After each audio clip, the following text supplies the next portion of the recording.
We're delighted you can join us, and so happy that we have clean air to breathe here in Western Washington.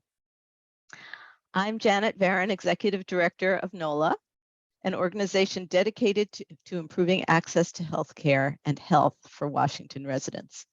We use our voices to raise up the concerns and barriers that many in our state face when seeking to get and stay healthy, particularly those who face inequities in the healthcare system because they have lower income, identify as Black, Indigenous, immigrants, people of color, and those who have experience with gender diversity or have disabilities. Even in these financially uncertain times, and especially as we continue to live through this pandemic, we believe it's important to focus on becoming a healthier people. We believe healthcare is a human right and everyone who lives here should be treated equitably. Our speakers today will talk about how these issues are playing out across the legal system, including legislation, agency implementation, and particularly in the courts, where we're seeing cases that are fundamentally shaping our healthcare system. I'd like to first thank our sponsors, our angel sponsor, Kaiser Permanente, our champion sponsor, our Cora Foundation, the Foundation of Delta Dental of Washington. We also appreciate the generosity of sponsors AARP Washington, Community Health Plan of Washington, Carr Tuttle Campbell, Seattle Children's, and Sheng-Yen Liu Foundation. We also thank the supporters of today's event, ACLU Washington, Columbia Legal Services, Cora Cronin LLP, International Community Health Services, Northwest Immigrant Rights Project, SEIU 775, and Washington Association for Community Health. Thank you all so much for supporting this event today and for the work you do. A reminder for those attending for CLE credit, make sure to sign in using the attendance form. You can find the link in the chat box, or it will be put in a minute. We have a great day for you. This morning, we're starting out with a panel of Washington State Executive Branch and agency leaders, followed by an update on developments in law and litigation relating to healthcare access in the past year. There will be a 15-minute break before our ethics session, representing diverse clients with cultural competence and compassion. After a 30-minute break, we'll return for our keynote panel with perspectives on what can be done to mitigate the impact of Roe v. Wade being overturned. And this afternoon, we'll look at recent cases and their impact on civil rights. We'll find out how Washington State is addressing medical debt, and we'll review the latest on public charge litigation. As you probably saw, this webinar is being recorded and you are all muted. But we love questions, so please use the Q&A function for those. For some sessions, chat will be available, as I think it is right now. And now I'm so pleased to introduce our moderator for our state agency session today, the wonderful Emily Bryce, NoHLA's Senior Attorney and Policy Advisor. You can find out more about Emily and the rest of today's faculty on our seminar webpage. Emily? Well, thanks, Janet, and good morning. I'm so pleased to kick us off with a great lineup of staff from the state executive branch and agencies who will share their perspectives on key policy changes in healthcare this year, what's ahead as the public health emergency begins to wind down, and litigation and legislation that's impacting their work on health access. Each panelist will take about 15 to 20 minutes for their remarks, and then we'll have time for your questions. So as Janet said, please feel free to ask them in the Q&A box as we go, and we'll make sure we pick them up at the end of the presentation. After hearing from our state executive agency panel, Janet will share an overview of our key changes to state and federal legislation and litigation that weren't previously mentioned. And I'll tell you a little bit more about our terrific panel. First, we'll hear from Amber Leaders, Senior Policy Advisor to Governor Inslee on behavioral health, aging, disability, and poverty. Prior to her role there, Amber served for 7 years as an Assistant Attorney General in the Behavioral Health Unit and as a licensed social worker.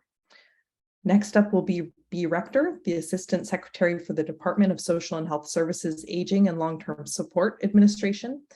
B's worked in the long-term care field for more than 30 years, including 2 decades with the state.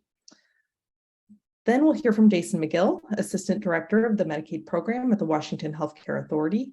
Jason previously served 2 Washington governors as Senior Health Policy Advisor and has also worked as a state agency medical administrator and as a state Assistant Attorney General. And last but not least, we'll have Joan Altman, Director of Government Affairs and Strategic Partnerships at the Washington Health Benefit Exchange.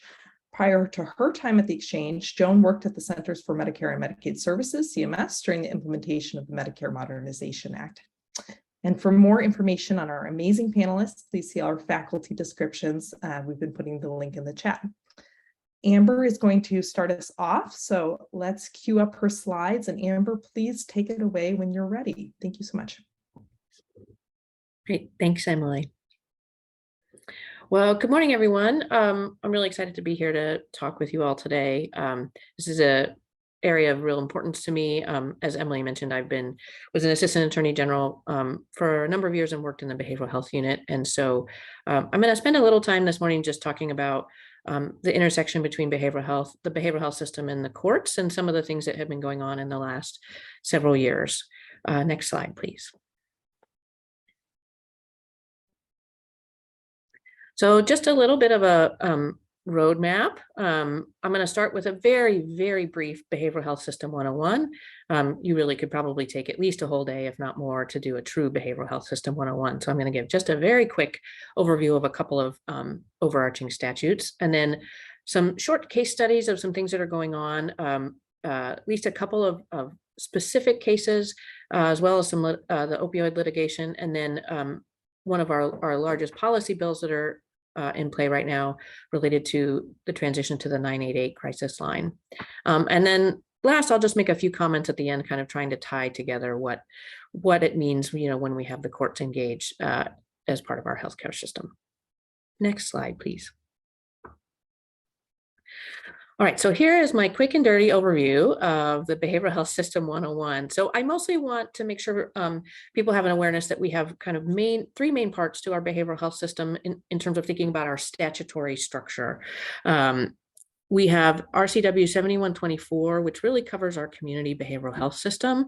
That's a very large statute and covers a number of different areas, like the 988 system, behavioral health facility licensure and certification, the interaction between managed care and our behavioral health administrative service organizations, which is the service delivery method in the state of Washington.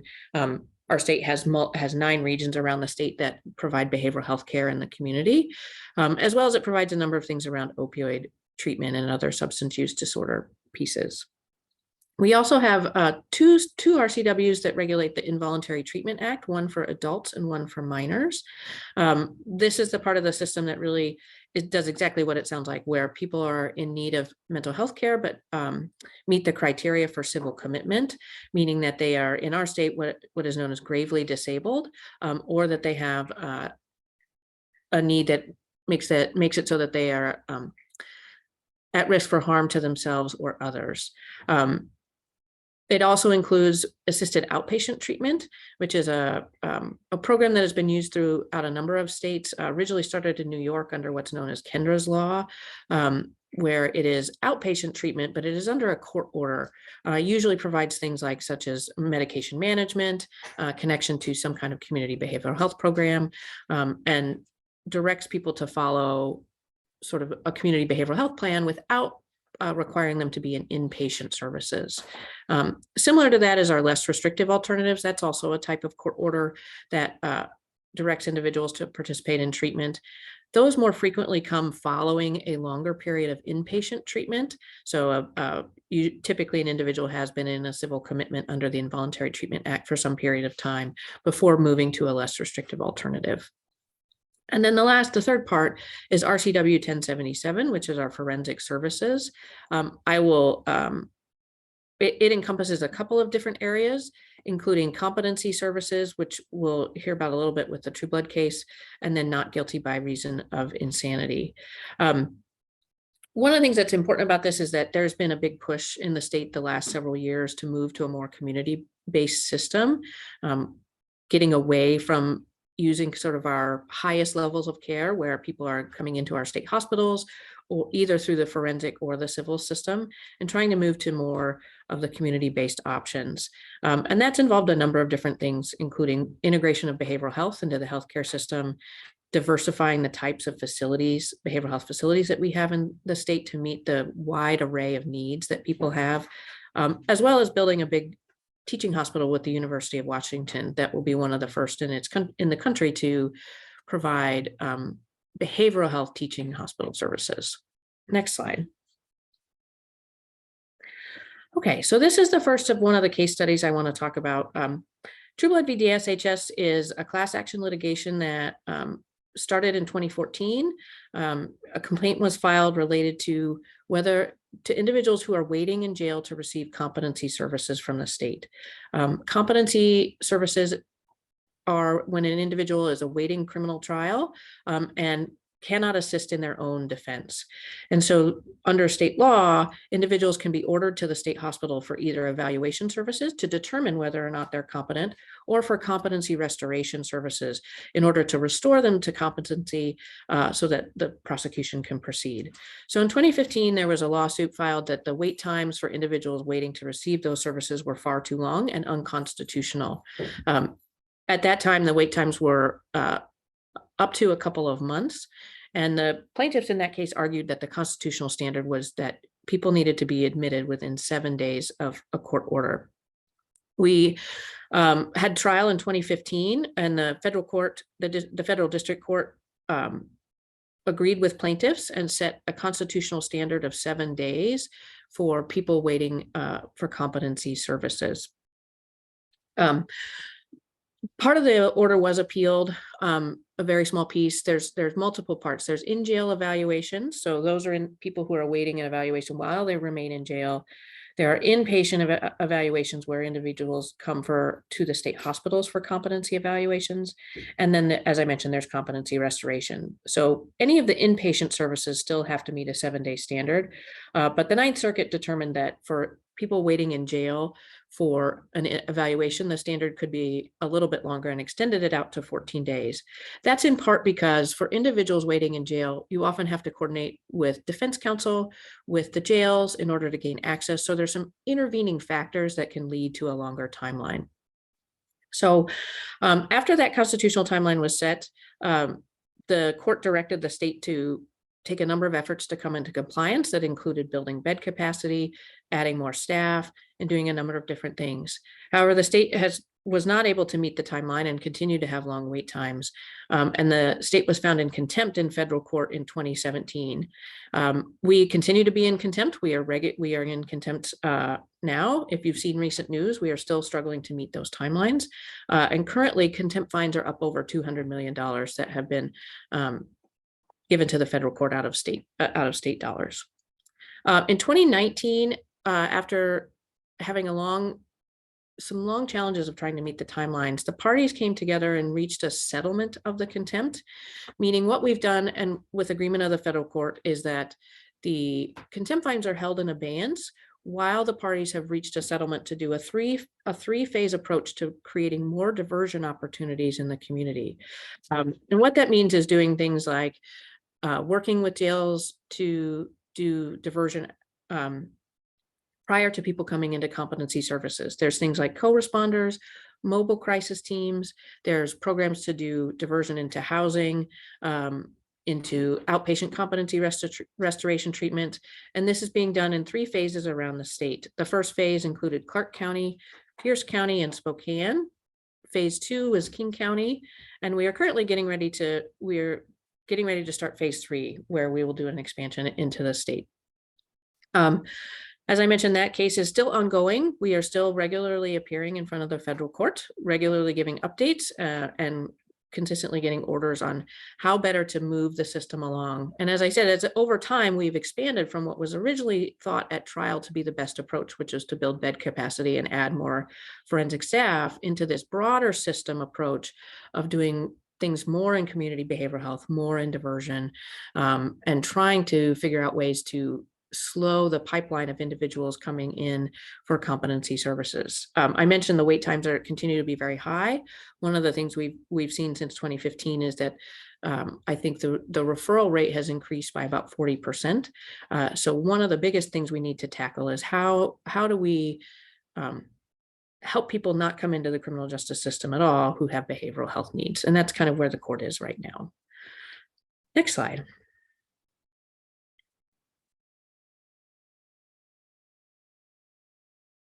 Okay, so the next case that I want to talk about a little bit is State v. Blake. This was a Washington State Supreme Court case that was, they issued an opinion in February of 2021 and held that the simple felony possession of a controlled substance was unconstitutional and void. Specifically, the court found that the law as written did not require the state to prove a person intended to possess a prohibited controlled substance, and that without that intent, the law criminalizes innocent behavior which is not allowed under the Constitution. So there was a decision that came right in the middle of session in 2021. And so the legislature had to act very quickly to address two parts of the system. One, the justice system response, and two, the expansion for behavioral health prevention, treatment, and services. I'm not going to talk a lot about the criminal legal response, but there were a number of impacts in that system, such as what happens to individuals who are already incarcerated under the law, as well as people with pending prosecutions. And there's been a ton of work in that criminal legal space. That's not really my area of expertise and not really the focus of today. But the other piece that came about is this part that does, how does the state quickly support the substance use system as we pivot away from the criminalization of what is really a healthcare need? There's been a long policy discussion about whether or not, the quote unquote war on drugs was an effective policy mechanism, and whether from a healthcare perspective, it's appropriate to be incarcerating individuals who are struggling with substance use. And so the court decision gave the legislature a real opportunity to develop a comprehensive plan around substance use recovery services. And they really did a number of different things as a result of that. They passed Senate Bill 5476, which, as I mentioned, addresses some of the justice system response, but also did this expansion on the substance use service side. They had a real commitment under the act that services would be low barrier, person-centered, informed by people with lived experience, and that they would be culturally and linguistically appropriate. All very good policy goals. It also rolled out a number of different things that would happen within the state, a substance use recovery services plan, medication for opioid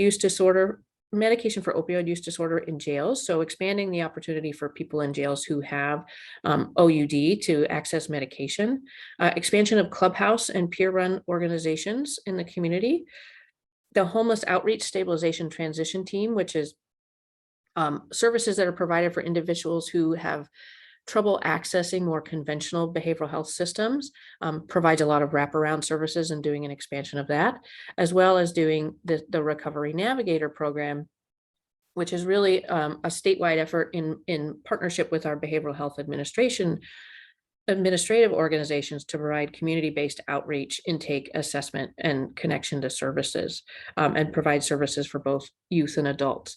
And this resulted in not only sort of some of these additional programs put in place, but a number of quite a few resources were dedicated in response and created some additional access. One other thing I'll note about this is that it also created an advisory group that has been doing a lot of work around how do we move the system forward? What are some of the things that need to continue, and what are some of the gaps that need to be filled? And that committee is run through the Healthcare Authority and also includes, as I mentioned earlier, people with lived experience who provide input into the decision-making of what we should be doing as a state. Next slide, please.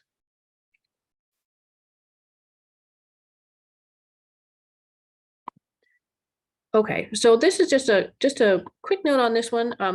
This is one of the few opportunities where the state has taken a more affirmative role in healthcare litigation. I will note that this work is being done by the Attorney General's office. I am not an expert on these cases, but I can talk about sort of some of the things that are coming out of the litigation. So there's a number of litigations that the Attorney General's office has pursued and has resulted in dollars coming to the state for purposes of opioid abatement.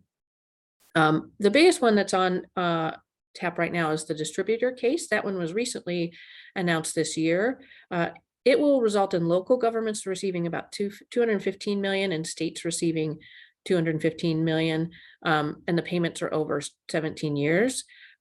This is high on our minds right now because the first payment comes in December, and there'll be a lot of discussion this upcoming legislative session about how best to allocate the dollars that are coming out of this litigation. One thing to note is that all the spending decisions must be consistent with the state opioid response plan. And that includes things like preventing opioids and other drug misuse, identifying and treating opioid misuse and stimulant disorder, ensuring and improving the health and wellness of people who use opioids and other drugs, using data and information to detect opioid misuse, as well as supporting individuals in recovery. I'll note that that last one is a recent add to the state the state opioid response plan, because there's a recognition that we need to do more for individuals, not only as they're in treatment or engaging in treatment, but at the end of treatment, how are we supporting and sustaining people long-term? And so there was this added goal of supporting people in recovery. Next slide, please.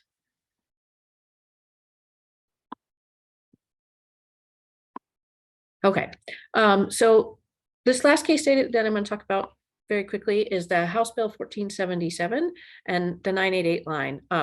So the 988 line is a crisis line that was made possible through the National Suicide Hotline Designation Act of 2020. What that really did was it took the original 10-digit number that is used for the National Suicide Lifeline and is converting it to a 988 number in order to have a behavioral health crisis line that more similarly follows sort of a 911 model. So that there's 21 states around the country that have enacted litigation or legislation to launch the 988 system. But Washington is very much a leader in this, in that not only are they one of the only states to have passed the tax that goes along with it, but they also, as part of this, passed House Bill 1477, which sets a broader foundation for how we're going to reform the behavioral health crisis system.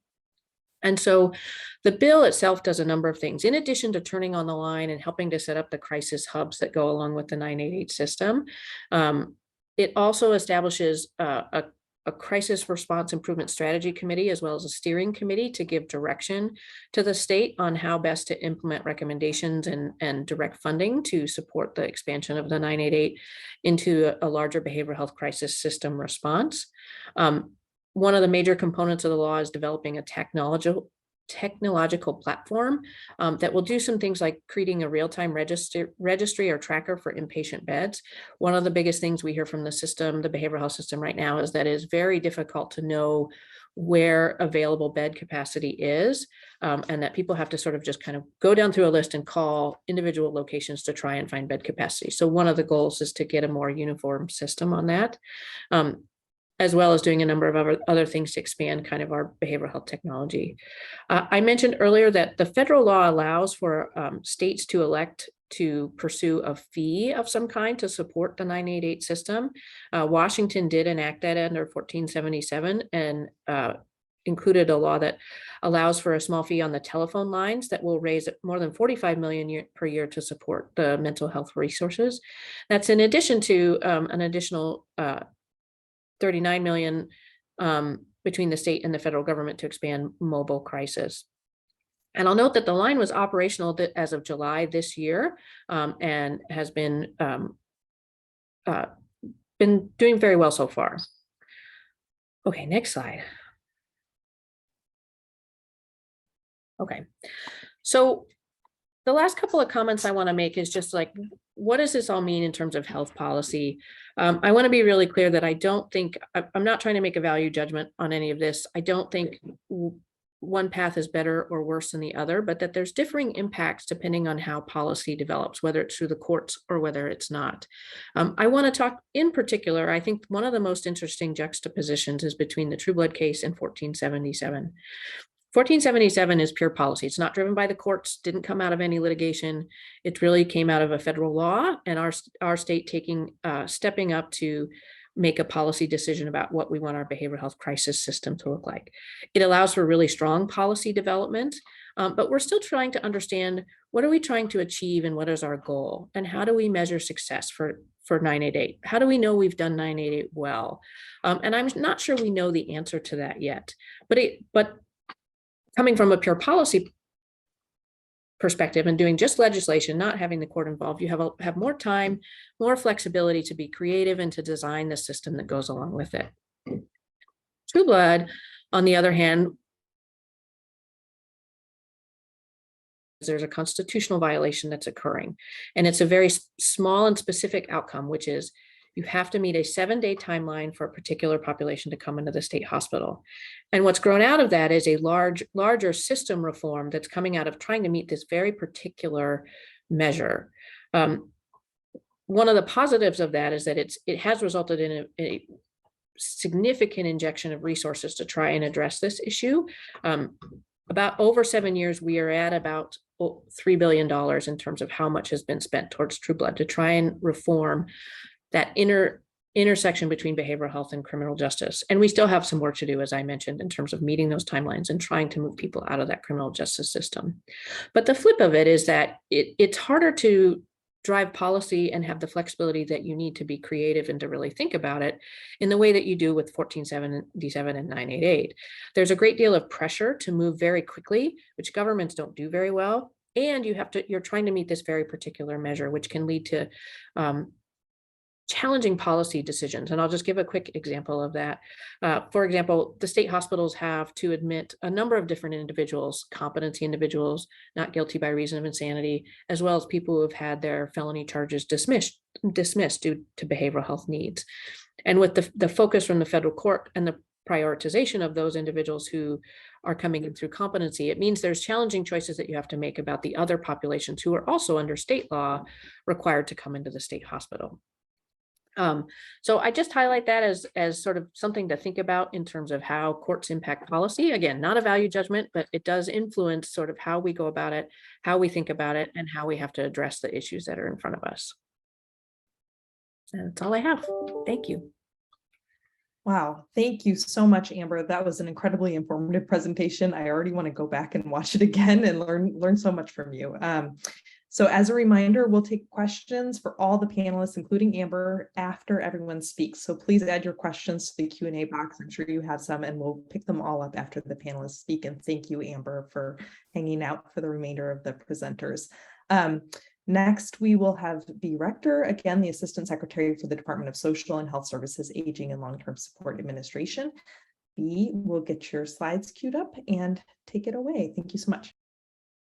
Thank you so much, Emily. I appreciate the opportunity to be here today to talk about how DSHS Aging and Long-Term Support Administration provides services to adults with disabilities, seniors, and their caregivers, really with the purpose of being able to access high quality long-term services and supports that promote choice and the ability for individuals to maximize control of decisions that impact their lives, and also to be free from abuse, neglect, and exploitation, financial exploitation, and improper use of restraints. So go ahead and advance to the next slide when you're ready. DSHS has established priorities across our design, development, and delivery systems, really to achieve goals that are important to the people that we serve, to the communities that we serve, and that also provide the type of infrastructure and supports that enable our staff to leverage technology, be efficient and effective in serving the population. So this house is what we've been using in DSHS to really be able to articulate our policy goals as we move into the legislative session.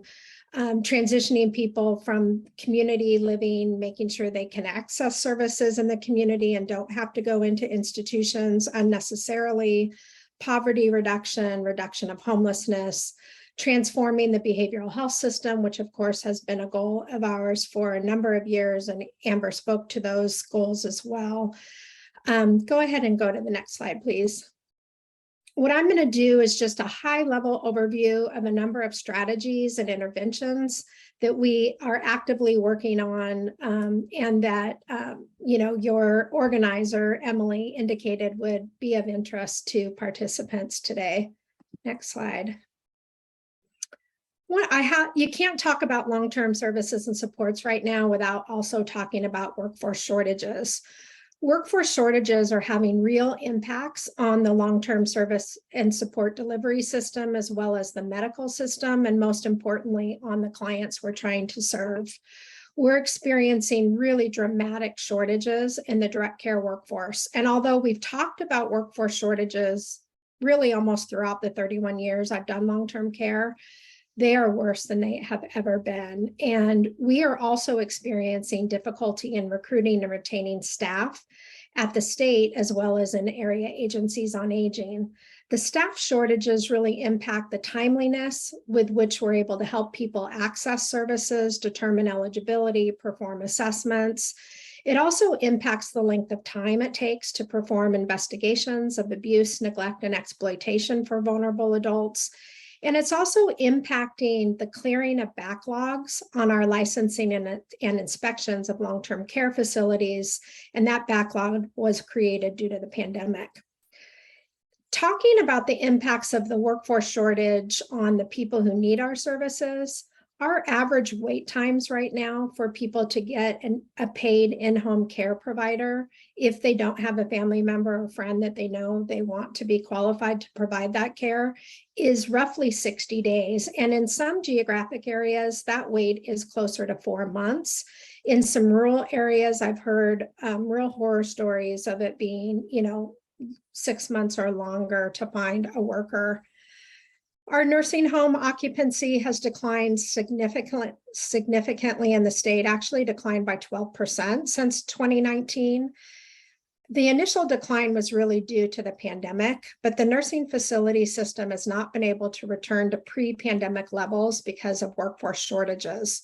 This has ripple effects through the medical system as clients who need to transition from an acute care hospital stay to a facility are not able to do so. We've also experienced the same kind of declines in our assisted living caseload, again, not due to demand, but due to lack of workers to staff beds. With fewer individuals providing long-term services and supports, clients have less choice in who they receive services from. For our BIPOC and LGBTQ clients seeking particularly in-home care, this can be exceptionally challenging as many are not able to find a caregiver who shares their values and culture. And without choice, many struggle to really be safe staying in their home. So really addressing these workforce shortages is going to be vital to keep our system sustainable and to meet the needs of the people that we're serving over time. Next slide. So I'm not telling you anything you don't already know when I say that the numbers of people needing long-term services and supports is growing, and that's because of our age wave. It's been growing at about 5.5% per year, year over year over year, and that is expected to continue for the next 20 years. At the same time, the number of working age adults is growing at less than 1%. So there's a significant gap between the numbers of people who need services and the numbers of people available to actually provide those services. As a result, DSHS has submitted a number of budget requests to the governor's office for consideration that includes significant potential investments needed to address the workforce crisis.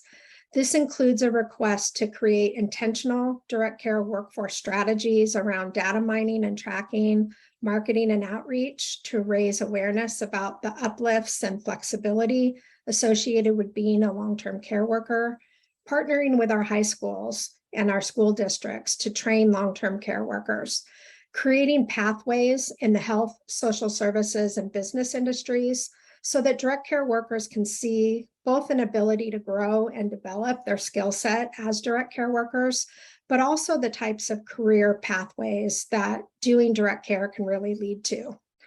We also know that in order to raise wages and benefits and be competitive with the retail and service industries, as well as competing with the rising minimum wages in our state, providers need increases in vendor rates. So we have a number of requests to increase rates across the delivery system. That includes nurse delegators, home care workers, community residential settings, transportation providers, and also skilled nursing facilities. Next slide. We also know that as individuals enter the workforce from public benefit programs like TANF, they face a benefits cliff that often results in them leaving the profession or having to limit the number of hours they're able to work. And they do that so that they can continue to be eligible for services that support them to work, like childcare and transportation assistance. So we're really wanting to smooth this benefits cliff if we couldn't eliminate it entirely. And one of our budget requests would certainly help provide the resources to test some strategies around impacting that benefits cliff for workers. Next slide. No doubt you've heard about a problem of patients that are in the acute hospitals longer than they need to be due to a lack of capacity in the community to address their needs. This issue is exacerbated, of course, by the workforce shortages that we've been talking about. How to assist individuals in hospitals who may have impairments with decision-making has been an ongoing topic of conversation in the media between us and hospitals, as well as their association. And one where there has been some confusion about what DSHS can and cannot do in working with an individual who needs to access services, Medicaid-funded long-term care, and also needs to make some transition decisions and service planning decisions. And they may have, just face some decision-making impairments in doing that completely independently.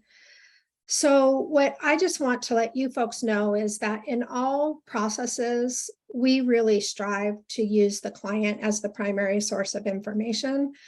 And clients do have the option, and often do, identify individuals that they want to assist them in their decision-making processes. This could include spouses, family, friends. Most individuals we find are able to express their preferences around who they want to assist them with their decision-making. And so when they're able to do that, we have no issue trying to help them with eligibility, transition planning, service planning. We also know that there's infrequent scenarios that a client cannot participate in that planning and may not be able to identify someone they want to assist. And they may not have previously gone through the steps of creating a durable power of attorney or getting a guardian. So in the 2022 session, the legislature provided a small amount of funding to assist individuals in hospitals that are not able to participate in the decision-making process. They lack informal supports. They don't have a family or friend who could potentially act as a guardian. And so this pilot is now supporting individuals like this in the process of seeking guardianship and getting access to certified public guardians if the court deems that necessary. Next slide. I'm not going to go over this slide in great detail, just given time constraints, but it does provide you with an example, a client example of how DSHS works with clients to access needed services when they have decision-making capacity challenges. Next slide. I next want to talk about the Long-Term Services and Supports Trust, also known as the WA Cares Fund. As you may remember, WA Cares was legislation passed in 2019 to provide affordable access to long-term services and supports for working Washingtonians. It's designed to be a person-centered benefit. It's an earned benefit paid for by employees through a premium that will take effect in July of 2023. Individuals will have a lifetime benefit initially set at $36,500 that can be used to provide services and supports to meet their needs around activities of daily living and trying to stay in their own homes or community residential settings or even nursing facilities. I really see this as a game changer. I expect that it will change the way people expect to access services and is going to drive some needed innovation and creativity into the market. Next slide, please. So this next slide just shows you some examples of the types of services that are going to be available in WA Cares. Obviously, lots of folks who need activities of daily living rely on personal care, and that will be able to be provided in the home through a paid family member, through a home care agency, or in a community residential setting, or as I said, in skilled nursing facilities. The services available under Medicaid are also going to be available in WA Cares, and they include such things as home modifications, adaptive equipment, home safety evaluations, the delivery of home delivered meals, transportation, and other professionals. Slide. This is just a high-level timeline of WA Cares Fund implementation. So in the 2022 session, the legislature passed statute that improved the WA Cares program by creating a pathway for near retirees to access benefits. Near retirees are defined as individuals born before January 1, 1968, and they will have access to a prorated benefit if they do not fully vest, which is a 10-year vestment in the WA Cares program. The statute passed in 22 also created some new exemption groups, such as individuals who live in border states but work in Washington, as well as spouses of active military. As I said before, the premiums for the vesting in the program are going to begin in July of 2023, and services will be available July of 2026. If you would like to learn more about the WA Cares program, you can visit our website at wacaresfund.wa.gov. Next slide. During the COVID-19 pandemic, we quickly pivoted and had to create flexibilities to ensure that clients could access services while remaining safe from COVID-19. This meant that we made changes to how home delivered meals could be delivered, such as through the mail, and also the ability to access services remotely via telehealth.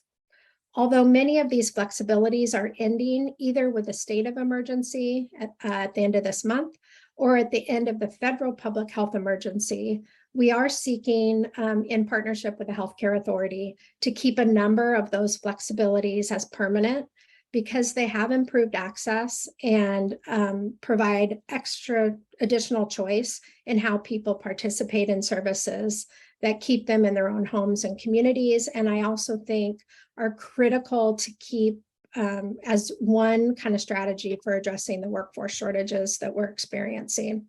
Next slide.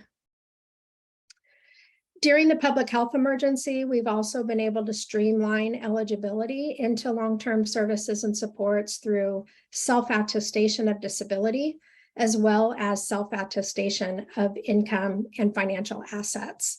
And we are certainly seeking to continue these flexibilities going forward because it speeds up the timeframes for people who are needing services to be able to access them. Next slide. IE&E, or Integrated Enrollment and Eligibility, is a multi-year IT project designed really to revolutionize the way people apply for and access public benefits. This is a project that spans multiple agencies, including DSHS, the Healthcare Authority, Department of Children, Youth and Family, Department of Health, and the Health Benefits Exchange. Currently, we are working with a company that is doing human-centered design, research, and testing. They're traveling across the state. They're interviewing individuals that are applying for or receiving our benefits, as well as the staff who process applications, perform eligibility, re-enrollment, etc. And from that, they're creating recommendations for improvements that would simplify and streamline our application process, our renewal process, the correspondence that people receive from our agencies, and ultimately a client portal. And again, I just want to emphasize this is larger than long-term services and supports. This is benefits like childcare and TANF and healthcare coverage, etc. We're super excited about this work and the priority of speaking with impacted people, the community partners that help them access services, and really will design some creative, I think, very usable solutions in our IE&E work. Next slide. So the last topic I just want to cover is our 1115 waiver and some of the long-term services and supports that have been covered in that waiver. So you might remember that we have used the 1115 waiver to provide expanded services to unpaid family caregivers, as well as created a new eligibility group for long-term care, which are people whose current assets are too high to qualify under other Medicaid programs, but they are able to qualify under the 1115 waiver. So we've been delivering these services since 2017, and we've served over 13,000 people and caregivers over that time period. We've worked closely, of course, with our healthcare authority to submit an application for renewal that includes an extension of these services. And I know Jason is going to talk a little bit about those negotiations in his presentation. Next slide. As part of the 1115 waiver and the long-term care portions of that renewal application, we are seeking additional flexibilities because we really want to demonstrate the efficacy of using Medicaid funds in some creative, unique ways, and how that can support people in person-centered care, in cost-effective care, and in being able to remain at home. So the 4 flexibilities we are looking for is we would like to use Medicaid dollars to provide short-term rental subsidies to individuals relocating out of institutional settings. That could be the state hospital, could be a nursing facility, could be a residential rehabilitation center, to their own homes, where the payment of rent and services is actually more cost effective than what we are paying in the institutional setting. Secondly, we are looking for some flexibilities from the federal government to create a team-based model for in-home care as a way of really increasing the time that services are available to clients, but also importantly in this day and age, really improve the quality of experience for the workforce, because they would be able to have a team and it would not be such an isolating job for home care workers. Third, we would like the ability to draw down federal match to assist clients who cannot afford to purchase decision-making supports to be able to do so. And then lastly, and this is one of the really important ones, is the ability to expand presumptive eligibility in all aspects of long-term services and supports eligibility. So this is something we have been using in our Medicaid alternative care and tailored services for older adults in the 1115 waiver, where we can do a brief screen of functional and financial criteria, start services while clients go through the longer full eligibility process. And it is a way to really speed up and streamline getting access to care more quickly. And with that, I will turn it back to Emily. Thank you so much, Bea. Wow, it was great to hear about the holistic picture that you outlined around long-term care workforce, capacity challenges that we're facing as a state, sort of sobering, but also all the work that ALTA is doing to plan for a different future, and we appreciate that. I do see those questions coming in the chat. Thank you so much to those who've been bold enough to try that out. And as a reminder, we'll take questions for all the panelists after they speak. So please feel free to keep adding your questions to the Q&A box and we'll pick them up after the panelists speak. Next up, we have Jason McGill. Jason McGill, Assistant Director of the Medicaid Program at the Washington Healthcare Authority. And hi, Jason, nice to see you. And looks like you're going to share your own slides. So please feel free to take it away when you're ready. There we go. It looks good. How does it look? Full screen? It looks good? Yeah, it looks perfect. Thank you so much. Great. Hey, good morning, everybody. Thanks for having us, Emily and Janet. Gosh, NoHLA does just a wonderful job advocating for healthcare access in the state of Washington. So very pleased to be here. Now, we've got our work cut out this morning because as NoHLA does such a great job, they've asked me to cover a lot in a period of time here. So hopefully we could do that efficiently.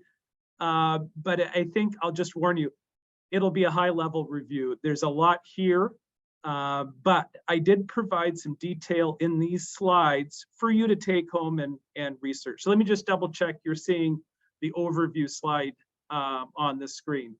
That's right, Jason. And we're fine on time, so please feel Great, free. thank you. So we'll talk a little bit about what we're calling our Apple Health expansion project. And that I think is a chief area for conversation today. So look forward to that. That will be the major opportunity for improved access in the state of Washington. We've got a few decision packages that are important and some upcoming changes. So we'll review a bit there.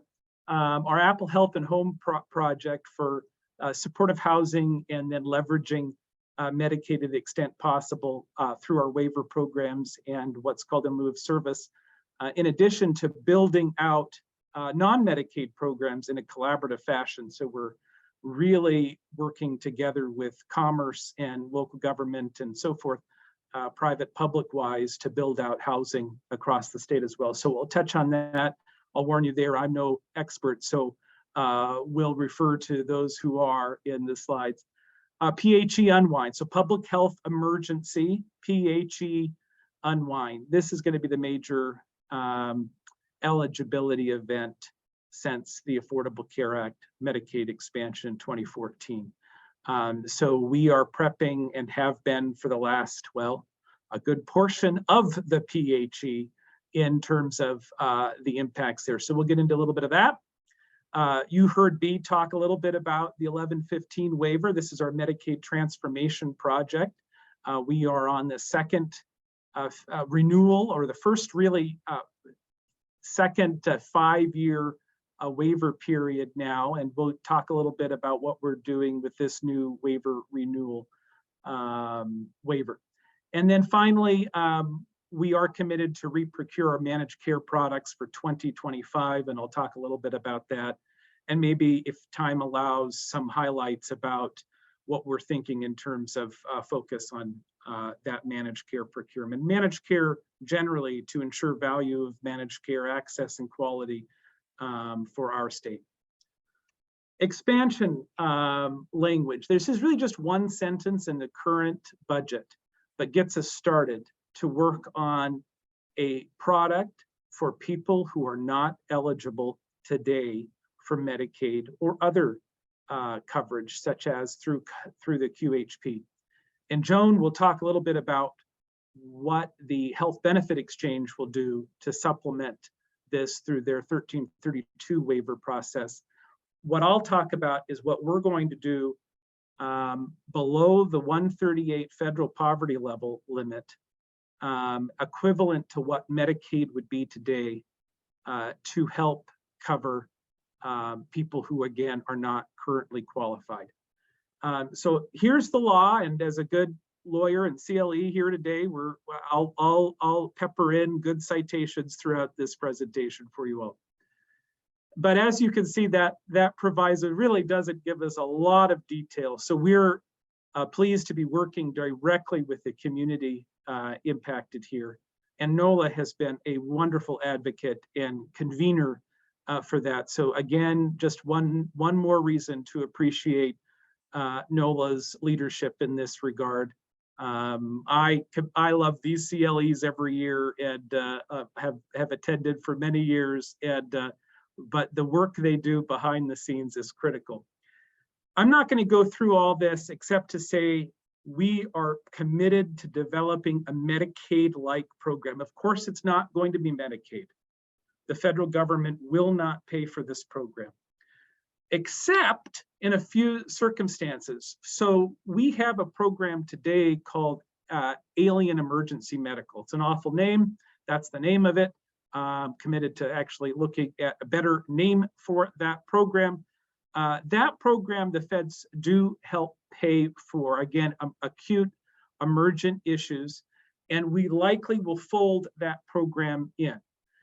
There are some key differences. I don't think substantively will make a difference, but for example, we have a Medicaid supplemental rebate program for pharmaceuticals.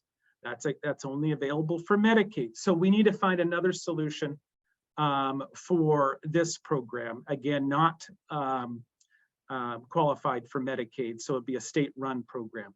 And I should say all this it's an important point for the legislature to fund this program. And I'll show you a timeline here in a moment about what we're working on now in that regard. Here's more detail. Again, why don't I just leave this for your review? I think what is important to know, again, is that this program is as close as possible in parity to the current Medicaid program. There are, I mentioned the pharmacy piece, it's noted here. The other piece I think we have not gotten to as part of this program is additional long-term services and supports. B and our DSHS partners who run that program do have, and the governor has already committed to funding more of those state-only long-term services and supports dollars. And so we will continue looking for opportunities in that regard. But as of right now, the legislature has not carved that in for this program. And I will say our current Medicaid managed care program does not carve in long-term care as of yet. And there is no plan to do so. Some states are doing that, but in Washington, we have a pretty, as B referred, really the nation's top long-term care program. So we're not looking to reform that in that regard anytime soon, as far as I know. Here's just a quick timeline. We're in the middle right now of that policy development, as you saw in the previous slides, working out some of those nuances. We will be moving very quickly into budget estimates because we must inform the governor, OFM, and the legislature how much this will how much we predict this will cost. And the legislature again needs to fund that next session if we want to have this up and running by what would be in the current legislation, January 1, 2024. So let me move on to some other upcoming changes and decision packages. Of course, one major decision package is this program, the Apple Health Expansion Program. We must fund that, as I mentioned. The legislature did fund a program to eliminate the asset test for Medicaid savings program. We've got about 68,000 people plus a number, 100,000 more duly eligible today on that program.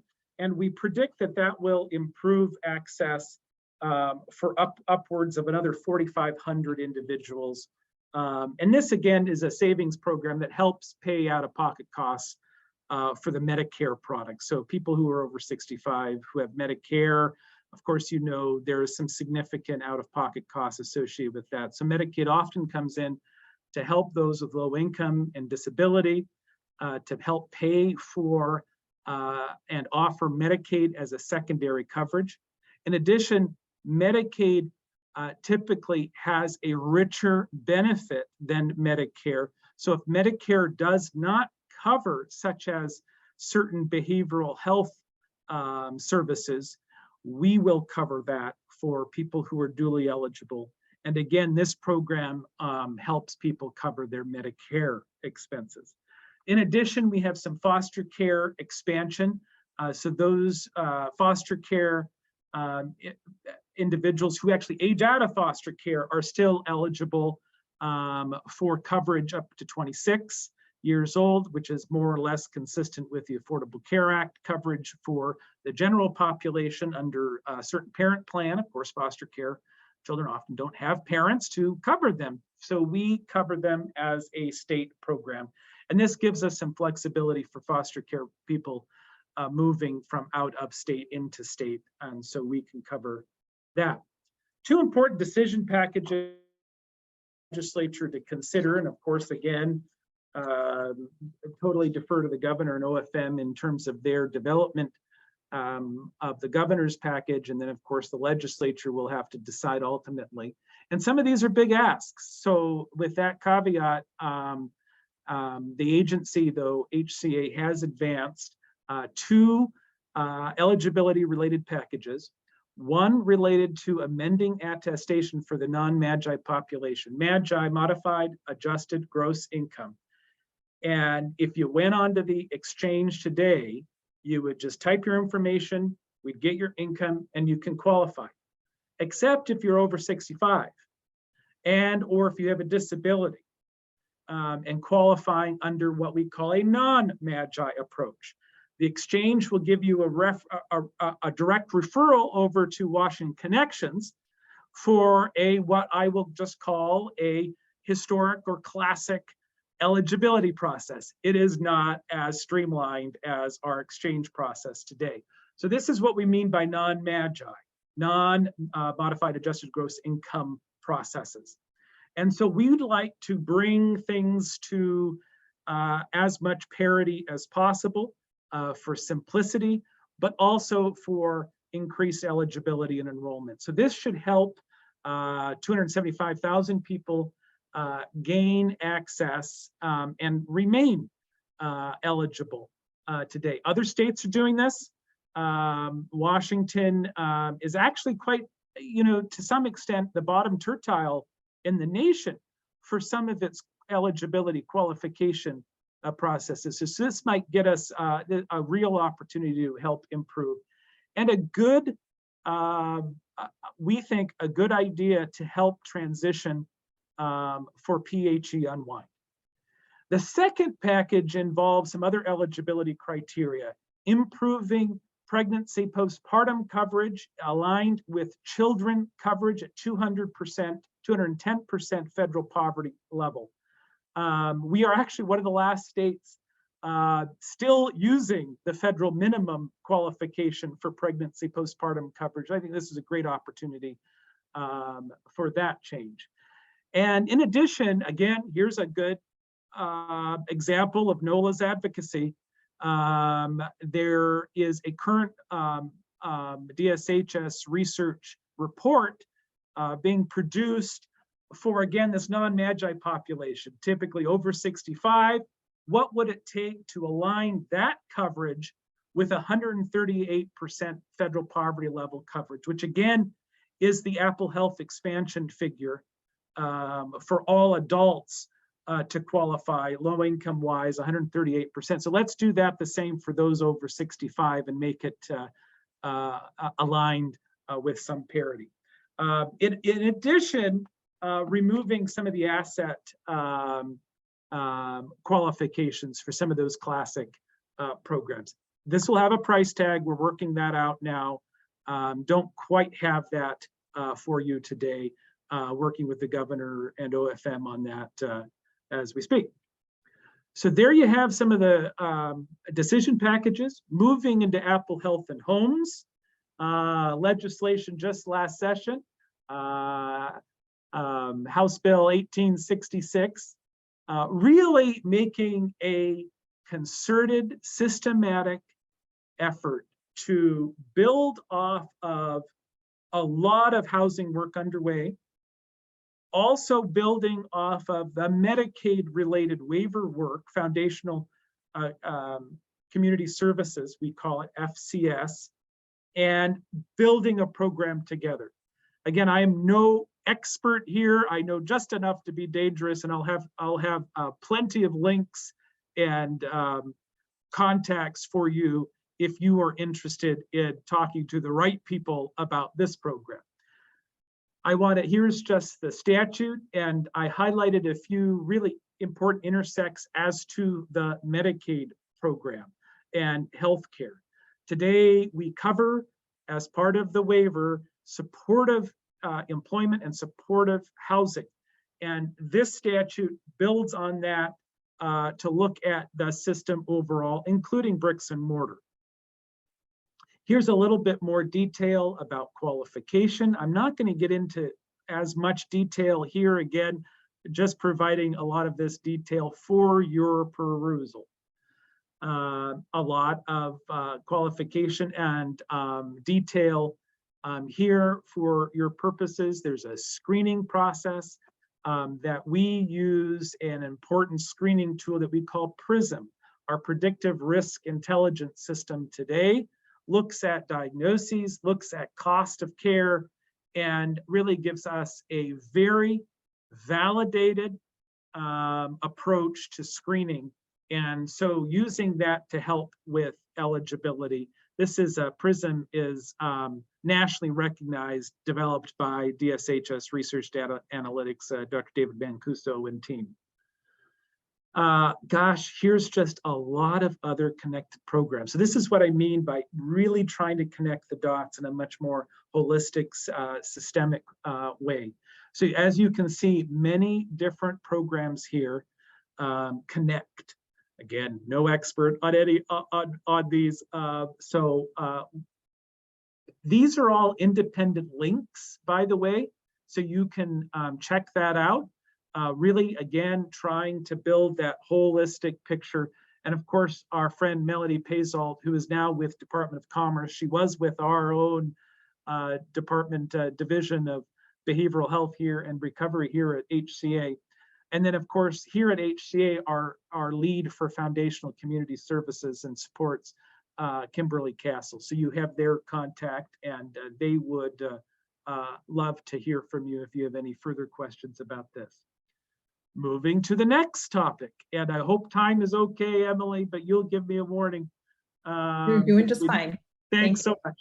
So PHE unwind, the public health emergency, PHE. And again, this is going to be our major enrollment eligibility impact of the decade since a Medicaid expansion in 2014.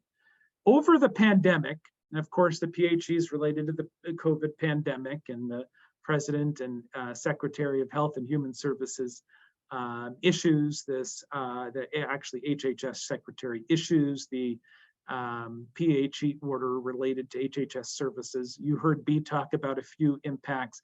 Some of the major impacts is we do not recertify people as part of the pandemic. And so as a result, and quite frankly, as a result of the pressures of the system laid bare to some of the inequities and low income related impacts of our economy and social and economic system here in the United States, we have upwards of almost 500,000 people, more people enrolled today than we did prior to the pandemic. However, once the pandemic and the PHE order ends, which may be as early as mid-January, we will then have to begin recertification, meaning people have to, at a regular interval, notify us of any change to income and basically recertify their eligibility for Medicaid. Again, that has not been happening during the pandemic.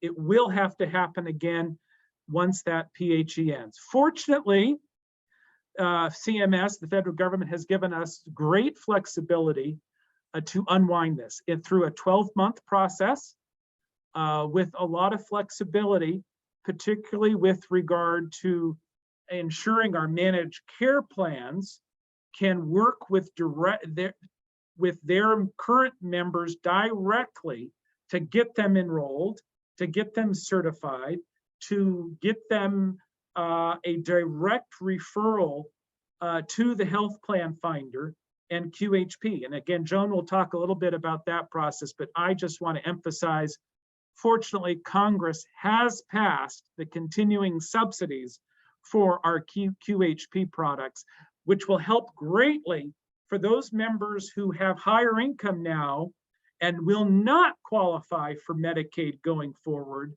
but they may need, if they don't have employer coverage or other coverage, they may need QHP coverage on the individual market through the health benefit exchange, and those subsidies will come in and be very helpful over this next 3-year period.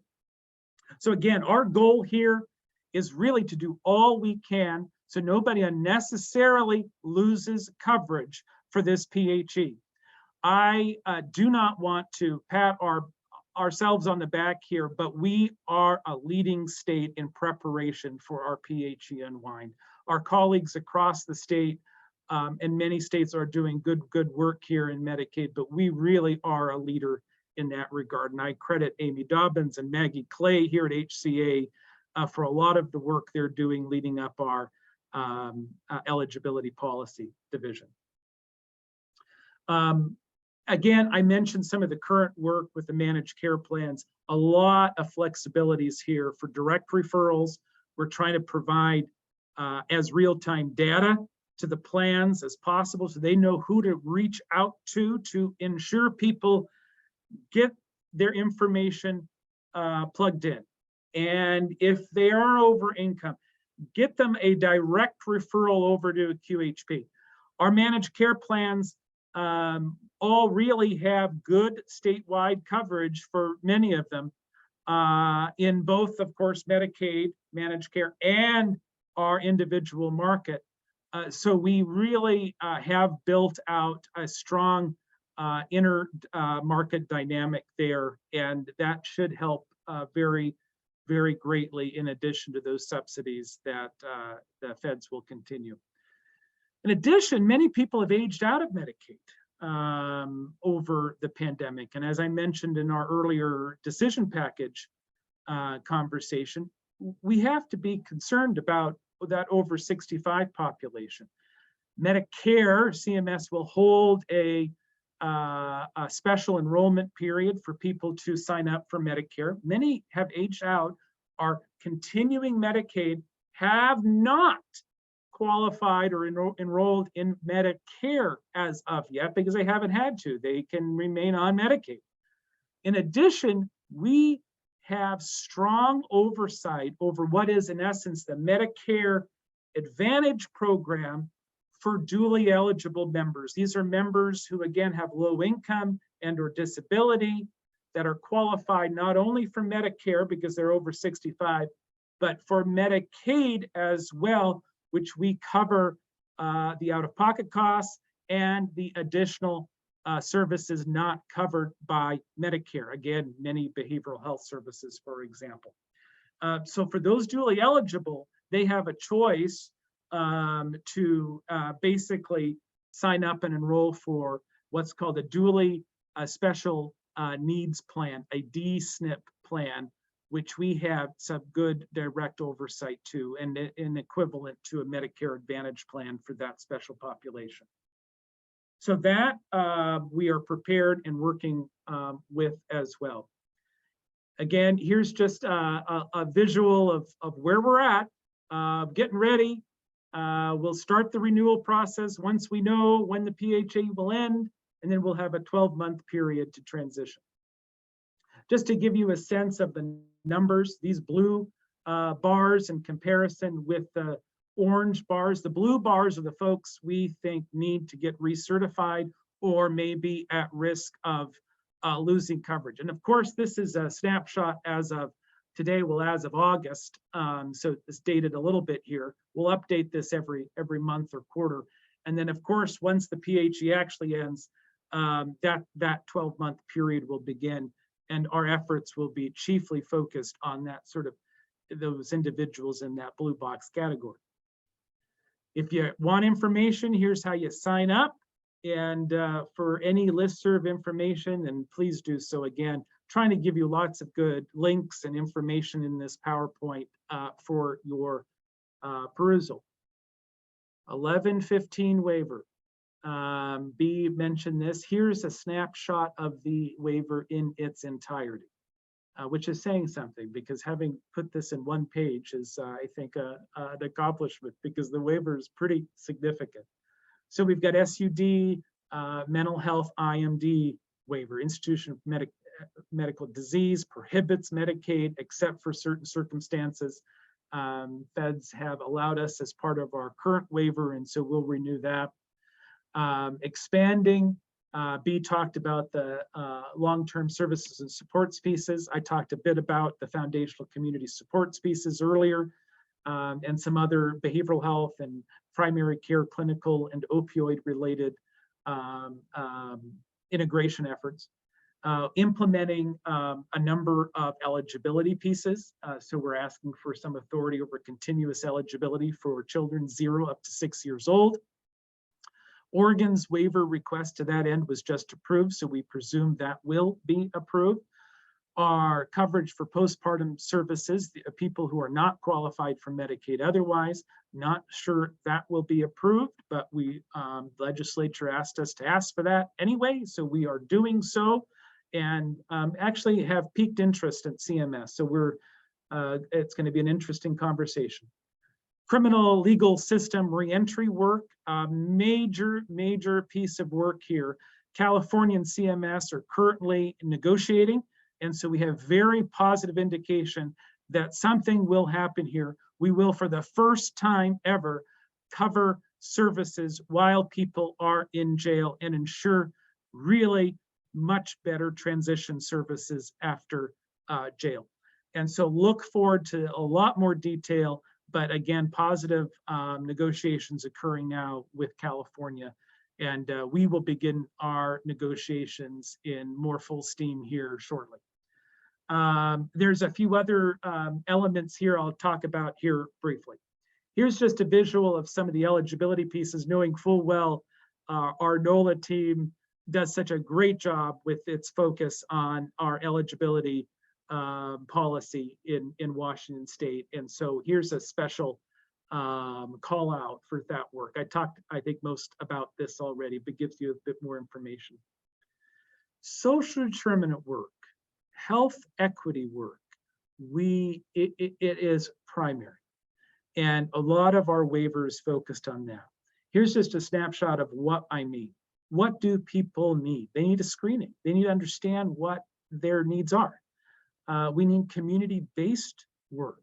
We need to understand what services Medicaid can provide and what services we need to cooperate with in other regard. We talked a lot about housing already, but food insecurity and other community interests. We also fortunately have that supportive employment piece today. Lots of work with K-12 and education. So here are just some examples. In combination with, and I'll get to the point here in a moment, but I wanted to highlight some of the needs and the work underway today with our accountable communities of health. Really doing some good equity-related, health equity-related work, having done some important work through the pandemic with local public health and Department of Health from a state public health perspective. So building off of that, what can we do through our managed care programs, through our Medicaid programs, and our accountable communities of health for more community-based care coordination, more community-based social determinant of health services. So we have a virtue of managed care is managed care can pay for non-traditional health services. We call them in lieu of services, and actually creating a better name for that, we're calling it health-related services. And here's a snapshot of what many of those services are.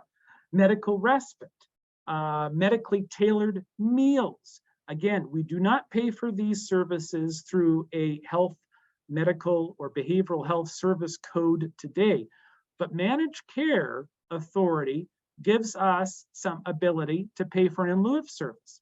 So in lieu of that, say, emergency room visit or inpatient visit, what if we paid for medical respite? Or what if we paid for medical respite and a medically tailored meals approach to keep you out of the hospital? One of the values of managed care is we're allowed to have that flexibility. So we're putting a task force together with our ACHs and our managed care plans to develop a system and a process for these new services, which I think are going to be critically impactful for social determinant services and really trying to focus on some health equity impacts. And finally, reprocurement of managed care is a priority. We haven't done this for a while, and we need to do it. It's been over a decade since the last open procurement. Clearly more people on Medicaid today. We have been cautious about disrupting the system too much because we've had Medicaid expansion, then we've had behavioral health integration. Now we're in a COVID pandemic. So we needed to be careful, but we believe the time is right for about a 2025 implementation. So I have a timeline here to show you.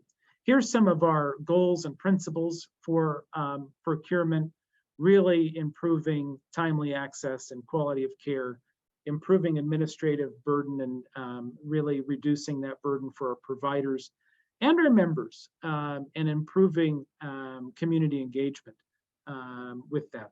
We need to align those 1115 waiver activities. We need to align and continue improvement for behavioral health care transformation and behavioral health care integration.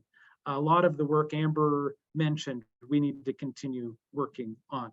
A lot of the work B mentioned, we need to build that system together so people can coordinate care amongst the long-term care system and our system for people with intellectual and developmental disabilities, our foster care and child welfare systems.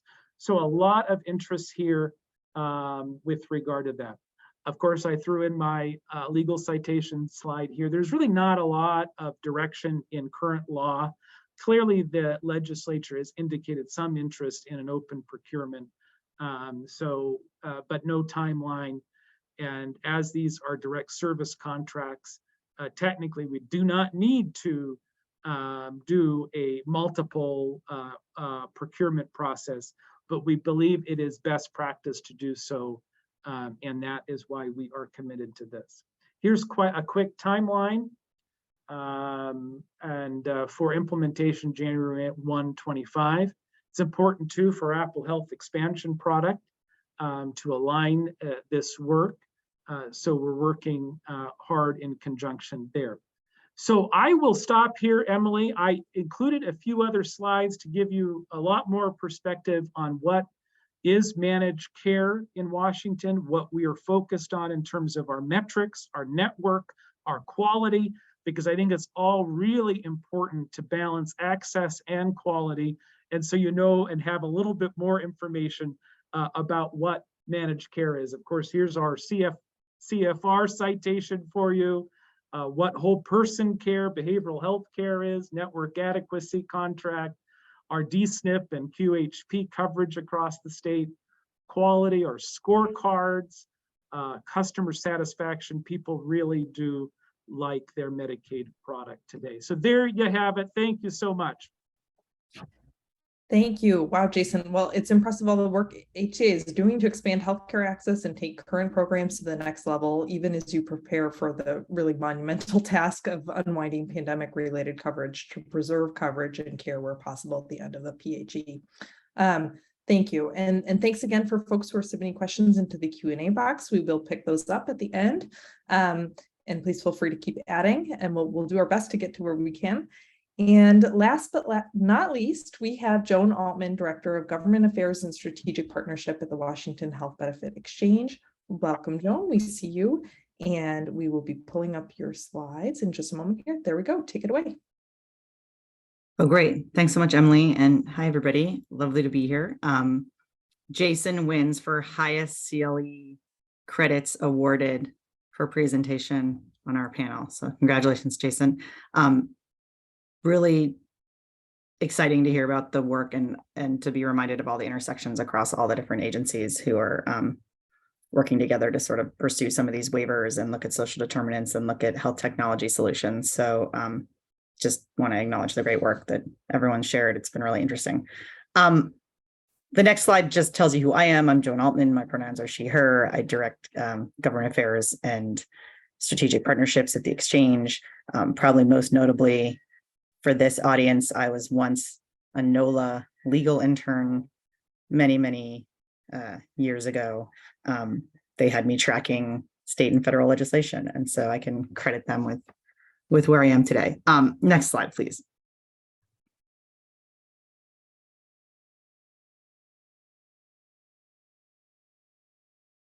And you can do one more, sorry, great.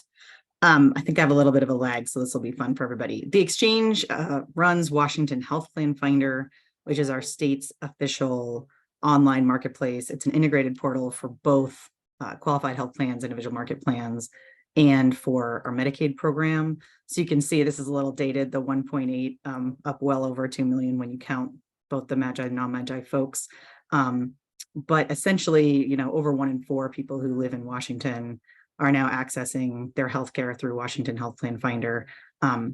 We have our funding appropriated by the legislature, and we're governed by a bipartisan board, and work frequently with our federal delegation and our legislators on advancements to improve access. The next slide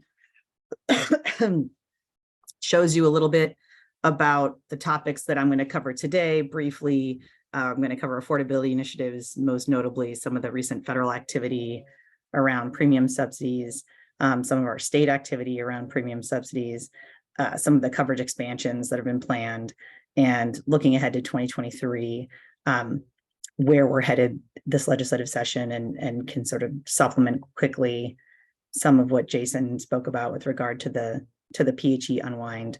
Health Plan Finder is where you get connected to both the federal subsidies and the state subsidies that I'll be discussing. And we have an open enrollment starting November 1st.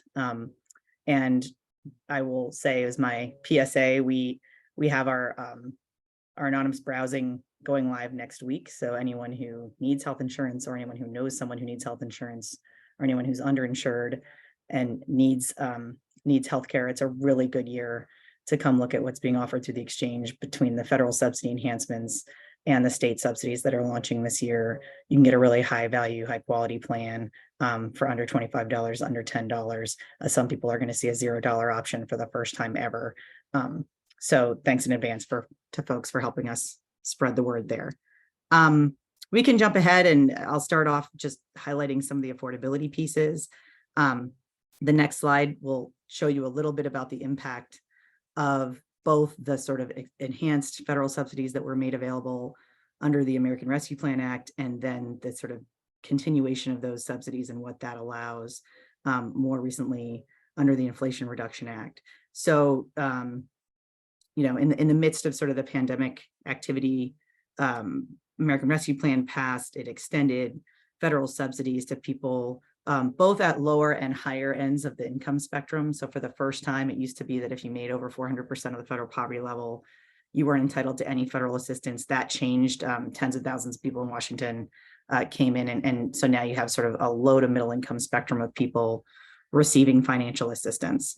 Our entire marketplace, there used to be about 60% of people who were federally subsidized. Now that's over 75%. So massive, massive impact. It proved that if you make healthcare more affordable, people will buy it. We sort of saw the largest number of new enrollees that we've seen when you count the people who came in post ARPA and then in the subsequent open enrollment period. We saw about 60,000 people gain coverage in Washington, which is quite significant. The next slide shows you a little bit about the premium impacts that people experience. So on average, anyone who was receiving a subsidy, it went up by $100 a month, which is pretty significant. And for some people, particularly people over 55, that number could get as high as $1,200 a month. So notable impacts here. You can kind of see in the chart to the left that we almost doubled the number of people that are paying less than $100 a month for their coverage, which again was quite a significant shift for us.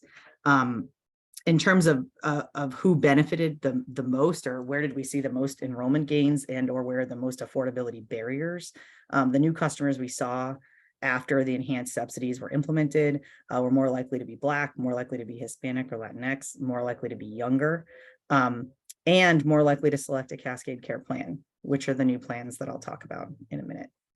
For people who are interested, we did sort of a deep dive on the impacts of ARPA. There's been a lot of federal interest in this topic, as you might imagine. So more to see there if of interest. Next slide, please. So sort of a complement to what the feds have been what has happened at the state level over the past several years. There's sort of been significant state legislative directed activity to try to improve access to plans through Health Plan Finder. Our number one kind of affordability initiative is Cascade Care. I'll sort of speak a little bit more about how all these pieces go together, but there was legislation in 2019 to sort of establish Cascade Care plans which are a specific type of plan offered through Health Plan Finder that the exchange designs in terms of a standard benefit design that offers sort of enhanced services and better cost sharing typically. Then in 2021, there was direction to sort of layer on top of those plans a state premium subsidy that would help people afford those plans, help them afford to get a sort of higher level of coverage. And then there was also direction in 2021 to pursue a 1332 waiver that would complement the sort of affordability initiatives with efforts to expand access, which is what complements the bill that Jason spoke about with regard to their coverage expansion. So we'll talk about how those fit together. Next slide, please. So here's a little bit on Cascade Care plans. About a third of our exchange enrollees are in them. I'll talk you through the differences of what a standard plan versus a public option plan is on the next slide, but sort of at the most macro level here, you can see that sort of you have Cascade Care plans and non-Cascade Care plans.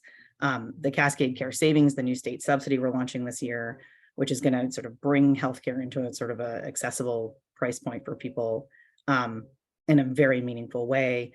That is connected to Silver and Gold Cascade Care plans. So that's a key takeaway, and why those plans, those plans sort of have meaningfully lower deductibles than their non-standard counterparts. They also have the standard benefit design that provides more first dollar services, and they sort of allow you to compare easily across carriers by having the sort of same benefit structure. So you're really shopping based on kind of quality and customer service and cost. Next slide, please. So we get the question a lot, what's the difference between standard plans and public option plans? This is an attempt, still working to distill the differences, in a sort of consumable way, but you can sort of see first the difference between Cascade Care plans and non-standard plans with regard to whether they're eligible for Cascade Care Savings. Do they have a standard health benefit design? Do they have additional quality and value incentive structures? Is there sort of a participation requirement and a reimbursement requirement? And is it procured through healthcare authority? Those are the main things that differentiate a Cascade plan, which is a standard plan that the exchange designs and that all carriers on the marketplace offer, from a public option plan, which is still has a standard benefit design, but it's a state procured product that we partner with healthcare authority. They do that procurement and sort of leverage their purchasing power to contract with a designated and selected QHPs that offer these public option plans. So again, sort of the coverage and the benefits that they offer both sit on the standard benefit design, extra kind of bells and whistles attached to the public option plan, with the goal of making sort of further addressing quality and further addressing price. The next slide, I think, shows you a little bit about price and what happened going from 2022 to 2023. So you'll sort of see the non-Cascade Care plans jumped up on average about 10% in the exchange market. Obviously something that will impact access, and you can see the average rate in 2023 of $470. You can see the Cascade Care plans, the standard plans, went up 3%, and you can see the HCA procurement with regard to public option drove those premiums down 3%. So we're expecting to see both with the pricing that shook out this year and with the Cascade Care savings that are attached to the Cascade and Cascade Select products, we're expecting to see some movement this year, some switching for people to take advantage of the kind of lower prices. Next slide, please. So here's a little bit more on Cascade Care savings. I won't dwell here. I'll just say that it's a new significant amount of savings, $155 per person in your household, for people who are making 250% of the federal poverty level. That's about $32,000 a year, $17 an hour. So generally low wage part-time workers. You have to be in a Cascade Care Silver or Gold plan to get it. You have to maximize all the available federal tax credits that you're eligible for, but whether you are eligible for federal tax credits or not, you can get this state assistance, which is pretty significant when we're talking later about the 1332 waiver. The exact amount will differ, but again, you can get up to $155 per member per month. in 2023. And that means that most people who are eligible for these savings, they also have a federal tax credit, and their premium is going to come down to less than $10. We will also see $0 plans for the first time ever on the exchange. So an exciting time to shop. It kind of wraps around your federal subsidy and then places the state subsidy on top of it. Next slide, please. Care savings available. Up to 40% of people on the exchange could benefit, but people will need to switch their health plan to get it. And among our current customers, and we know switching healthcare is not fun. You don't have to switch your carrier. Every carrier offers a Cascade Care Savings eligible plan, but you may have to move. And this slide, this graphic on the left shows you why that may be something that you would want to do. So it sort of shows you for this carrier that someone's in this year, this non-Cascade Care Silver carrier, it's $90. They're going to get a renewal notice telling them it's going up to $147. If they were to switch within their same carrier to a Cascade Care Savings eligible plan, they'd be paying $75. So again, sort of more robust coverage for lower cost. And then if they were to switch to the lowest cost Silver plan in their area, Cascade Care Silver plan, they'd be paying $0. So a $0 a month to a $75 a month swing is pretty notable. A $75 a month swing to a $147 a month swing, also pretty notable. So there's some good deals out there if people want to shop for them. People up to 250% are generally lower, younger in age. They're also more likely to be non-white, and they're more and they're also they're more likely to be eligible for robust federal savings in addition to their in addition to the state savings, and also eligible for cost sharing reductions. So it's a pretty robust program that's been built out to support people up to 250% of the federal poverty level, with the state subsidies, with the federal subsidies, and with the Cascade Care plans. So we're excited. We're really excited to roll it out, and really excited to kind of see which products people pick and sort of track how people may end up in more robust coverage for less money. Next slide, please. More resources available here. We'll keep on keeping on to get to the next.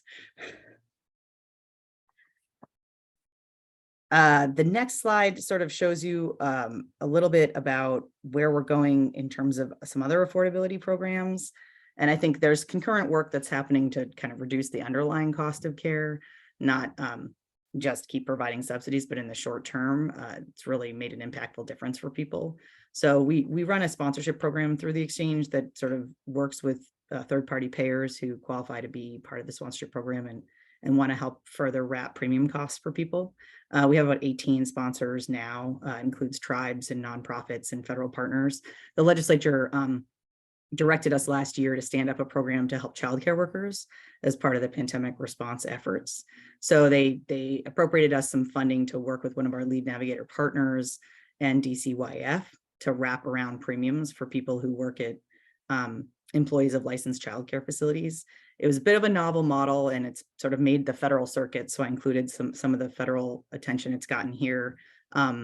Pretty notably, there are about 35,000 employees in licensed childcare facilities in the state, and about 50% have coverage through Washington Health Plan Finder. That's either through Medicaid or through qualified health plans or through the sponsorship program for people up to 300% of FPL. So it's been pretty impactful in terms of connecting people to coverage. It's about 5,000 people who were newly connected to coverage. So it's a model that others are looking at replicating. It's funding that we have appropriated through 2023 in Washington. Next slide, please. So I'll just sort of finish up this section with talking about some of the recent federal activity around closing the family glitch. It's like the worst named thing, but essentially the IRS kind of issued a regulation recently that makes the federal subsidies newly available to family members of people who are offered employer coverage. Generally, you can be denied tax credits on the exchange, even if you have a wildly unaffordable offer of employer coverage. They fixed that. So now there's going to be a notable number of people. It's about 1,500 current customers and, up to, 7,000 to 10,000 recent applicants who were denied APTC and unable to purchase just in 2022 alone, who may benefit from us closing this family glitch. So it's something that just passed a week or so ago, working on implementing it starting December 1. Families with members who got an offer of employer coverage can come in and report their family premium and be eligible for these enhanced federal tax credits I was just talking about. So again, notable affordability gains and access gains for people who may have an unaffordable offer of employer coverage now, and as a result of this glitch that was sort of pricing them out of the individual market. So big, exciting developments there. Hits keep coming from the federal government, but we'll keep implementing them as long as they keep passing things. So on to the next slide, please. Okay, I'll pivot to talking not just about sort of where we're going on the affordability side, but where we're going on the expanded access side in terms of expanded coverage options. I'll just note here that for people who want to learn more about the 1332 or follow us on the journey to approval that we have been in for the past year or so, you can sign up there and you'll receive updates when and if it's approved, and sort of updates on our implementation activities. Next slide, please. So the purpose of 1332 waivers, you can sort of waive certain parts of the Affordable Care Act if you're a state that wants to do something in a different way. You have to meet certain federal guardrails. You have to get approval from CMS, HHS, Treasury, and the White House. And you have to do a lot of actuarial and economic analysis to demonstrate that you're meeting those guardrails. This was direction that, as I mentioned, we were provided by the legislature to seek options to expand coverage by 2024, which for us means November 1, 2023. So we're about a year away from if the waiver is approved, we're about a year away from implementing a solution that would allow expanded access to people without a federally recognized immigration status. Next slide, please. So what does this do? Right now, if you were someone who who is a non-citizen and doesn't have a lawfully present designation as it's termed at the federal level, you cannot get a qualified health plan or a qualified dental plan through Health Plan Finder. You're eligible for some state-only programs through Medicaid. Again, some limited options there, and that's what they're looking at expanding on the Medicaid side of the house. On the QHP side of the house, you are out of luck. You can't even purchase a full cost QHP. You are not eligible under the ACA. So that is the part we are seeking to waive. Got a little bit of attention when the ACA passed. It's sort of a first-in-kind waiver. No one sought to waive this provision before. Washington's the first. So we were authorized in 2021 to kind of seek and establish this pathway for folks. And that's what we've been doing. Notably, even though the waiver doesn't provide access to federal tax subsidies, but it does provide access to the Cascade Care Savings Program that we're launching this year. So, again, if you are someone who gets a federal subsidy and the state subsidy, you're most likely paying under $10, under $20. If you are someone who just gets the state subsidy with the appropriation that we have now, your $400 or $500 premium is still going down to $300, $250, $300. So still an affordability there for some, but an improved opportunity for access for others. It sort of newly allows families with mixed immigration status members to purchase together. So that'll be sort of a first-time opportunity, and to purchase through the same portal with the option of sort of selecting the same plans. So novel approach here. Some states have taken approaches through Medicaid or through off-exchange solutions. First time someone's ever tried to do it all in one portal. So we're excited and hopefully moving toward yes. The next slide takes you just through the timeline that we've been working on. We had requested approval. Quick note here. An obvious area of health disparity in the state about if you don't have a federally recognized status, you're 11 times more likely to be uninsured in Washington. And the percent of people who are uninsured goes up as you go further down the income spectrum. So again, looking to make a notable impact here. Okay, next slide. So here's some goals and opportunities. I think I've touched on most of these. I'll keep us going. I think, we're excited again about just sort of leveraging the portal and trying to see if that's something that the federal authorizing environment will support. And it's something that we're hopeful other states we'll also pursue if we can get to yes. So we had asked for approval by August. It is obviously not August. The federal government has until mid-December to decide sort of if we're approved or not. Cautiously optimistic. Again, just lots of administrative hurdles to sort of move through as a first in kind waiver. So continuing to engage with them. We sort of have started our community engagement activity in support of those waivers that we're continuing through the summer. And we're asking the legislature for additional funding to support over the next couple of fiscal years. Next slide, please. Okay, so briefly looking ahead, we've talked about Cascade Care Savings Outreach. We've talked about 1332 implementation. I'll give you my 10-second version of the PHE unwinding, which starts on the next slide. It sort of shows you the step down of the number of people that will be impacted and what the expected uptake is. So you can sort of see, I'm not sure if you all are seeing it on your end, but I think it's potentially the next slide, unless I'm delayed for folks. Perfect. Here's the slide showing you the step down so that, you can sort of see there's about 500 to 600,000 people who churn off Washington Apple Health every year. This is the statistics from 2019. We did kind of a historical look for the past few years. About 23% of them are determined QHP eligible. And then of the people who are determined eligible, about 14% enrolled in a QHP. So there's obviously, 19,000. So we're about 3 to 4% of people who get kicked off Medicaid actually end up enrolling in a QHP, which is pretty consistent with national numbers that MedPAC just put out. So huge enrollment opportunity between the 130,000 who are determined eligible and the 19,000 who enroll. And also a huge opportunity between the people who churn off, and then we just never know if they're QHP eligible or not. So something that we're looking to lean into in partnership with Healthcare Authority and carriers and outreach partners. We think that the enhanced ARPA subsidies and the Cascade Care Savings subsidies will really help people maintain coverage. And the legislature also gave us one-time funding to support transition activities when the unwind starts, which we're grateful for, and we'll be putting to good use. Next slide, please. In terms of access barriers and disparities, we took a look at sort of historically over the past several years, who is it who's coming in and getting QHP coverage and QHP eligibility after they turn off of Medicaid and who isn't.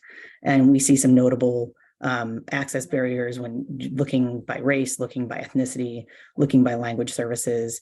This is a snapshot sort of showing you like the impact, particularly among Black and African Americans, for people who are the sort of low number on the left indicates that it's the people who are QHP enrolled versus the number of people who are eligible. So you see some notable differences there, and looking to lean into that with some of the funding the legislature provided. Next slide. Okay, so again, this session will be looking ahead to kind of continuing and furthering some of this work. Our most notable ask is for continued funding for the Cascade Care Savings Program. Funding's been appropriated through Plan Year 2024. As I mentioned, the ARPA subsidies at the federal level are only extended through 2025. We think it's important that the state continue that investment, and we're hopeful that they'll do that at least through the biennium. We're also looking at, further implementation efforts for the 1332 and continued community engagement and continued support of the waiver. We have a broader advancing health equity ask related to some tribal advancements, some health literacy advancements, some translation requests, really to bolster kind of the language access services in advance of what we hope will be an approved waiver. And then B mentioned some of the HHS IT coalition activity that we're engaged in. We're engaged in continuing to make sure Health Plan Finder is modern and sort of realizing that investments in digital assets are needed to promote sort of an equitable customer experience. So we have some backlog items that we sort of had to put on hold during the pandemic, and implementation of Cascade Care Savings, and probably the PHE unwind that we're looking to kind of roll forward, and also just sort of bringing some staff in to support some of these federal initiatives and state initiatives that have passed, that have become broader and bigger in a good way, that we just need a little bit more bandwidth for. So that's generally it for me. I'll turn it back to you, Emily. I think there were a few more slides, and there are slides in the appendix if people are interested, but those were sort of the main pieces today. Thank you so much, Joan. Wow. Well, capping off a terrific panel. Thank you to all of our presenters for really valuable information. I know I want to go back and watch everyone again. We have some time for some questions, and thank you so much to folks who have been putting great questions in the chat. We're going to bring all of our panelists back up now. Thanks for being patient and listening to one another, and take some questions before we go to our next section. So first, a question for Amber from someone who's been patiently waiting since the very start of the panel this morning, about the pandemic. And this person is wondering, can you speak to how the pandemic impacted Washington's behavioral health needs? What do we learn from the pandemic experience about shortcomings in our behavioral health system? And what opportunities to address the lessons learned are feeling most pressing to you right now? Yeah, I mean, that's a great question. So, I mean, I think I could talk about any number of things, but I'll try to hit on a couple. One, I would say from the state-specific perspective, one of the things that we saw that was the biggest challenge is particularly in the early days of the pandemic, you know, prior to having vaccines and a number of the other interventions that we now have available, the ability to manage our state facilities was very challenging in terms of with isolation and quarantine. We already have some staffing challenges with our state hospitals and other things. And so being able to set up separate COVID units and COVID wards so that people could, you know, safely be taken care of and still being able to maintain the ability to allow admissions and do other things was particularly challenging. And as a lot of folks have said today, you know, workforce has been a particularly significant issue throughout the pandemic, and behavioral health is no exception to that. They've struggled just the same as all the rest of our healthcare system to keep people in place. Broadly, one of the other things I would say, and this is probably not a surprise to many people, I think we've seen really significant impacts for our youth as a result of the pandemic. We've seen really significant rises in mental health needs for our youth and young adults, increases in depression and anxiety, increases in suicidal ideation, increases in substance use, and you know, there's a number of reasons for that, you know, in terms of what's been going on with changes to schools and schedules and all the kind of things, but not to mention just all of this sort of traumatic events that have happened over the last couple of years have really impacted our kids. And so I think that's an area that you'll see a lot of focus in terms of trying to address our youth behavioral health needs in a stronger way. Our children, we have a children and youth behavioral health work group in the state that is, the legislature granted them some resources to do the development of a strategic plan for our prenatal to 25 and doing a lot more work around youth. I think there's also a great deal of need to find better solutions for some of our kids who are getting stalled in our acute care hospitals. We have that, B talked about some of this with our adults too, but there's also a significant challenge with our youth and figuring out, especially some of our youth who have growing behavioral health needs and maybe have other needs, such as our intellectual and developmental disabilities. So those kids who have kind of cross-system issues have, I think the pandemic, those issues existed in many ways prior to the pandemic, but the pandemic has really put a spotlight on a number of those issues. The last thing I'll say that I think is more of a positive that came out of the pandemic is that I think we've really seen the benefit and utility of telehealth in behavioral health. It's been a really great opportunity to expand the use of telehealth early in the pandemic. I think we've seen a lot of benefit. There's always been a lot of concern in behavioral health about if you lose sort of that face-to-face contact and group activity and other things, will you still get the same benefit out of behavioral health? And I think what we've actually seen is that no, telehealth has been very useful and that there's a good need to expand into making sure there's space for telehealth and behavioral health as well. Thank you so much. Well, no shortage of work to do ahead, but also nice to see that positive note at the end. I think we have a couple of questions on workforce that came in for B. That was really a theme of your presentation, and people were picking up on that and asking questions. So I'm going to try to clump them a little bit because I know we only have so much time. So one person asked, can you talk about whether and how the state is investing in training programs? So that's kind of one piece that people would like to hear a little bit more about training programs. And another question came in about long-term care nursing home issues and whether those are associated with low Medicaid nursing home reimbursement. Is there a possibility that that will be addressed? And so people are kind of wanting to hear a little bit more about those reimbursement and training work that's underway. Yeah, thank you, Emily. Those are great questions. I think in terms of training, all training shut down during the shutdown of government and just our environments. And so, the Nursing Commission did great work to make the CNA training completely online. And in addition, some of our long-term care trainers for home care assistants also did a lot of work to make training available online. So, like behavioral health and telemedicine, there was a lot of positives in terms of creating meaningful quality training available online. We have been working again with school districts, with community colleges, with high schools to try to expand the availability of training with our community instructors.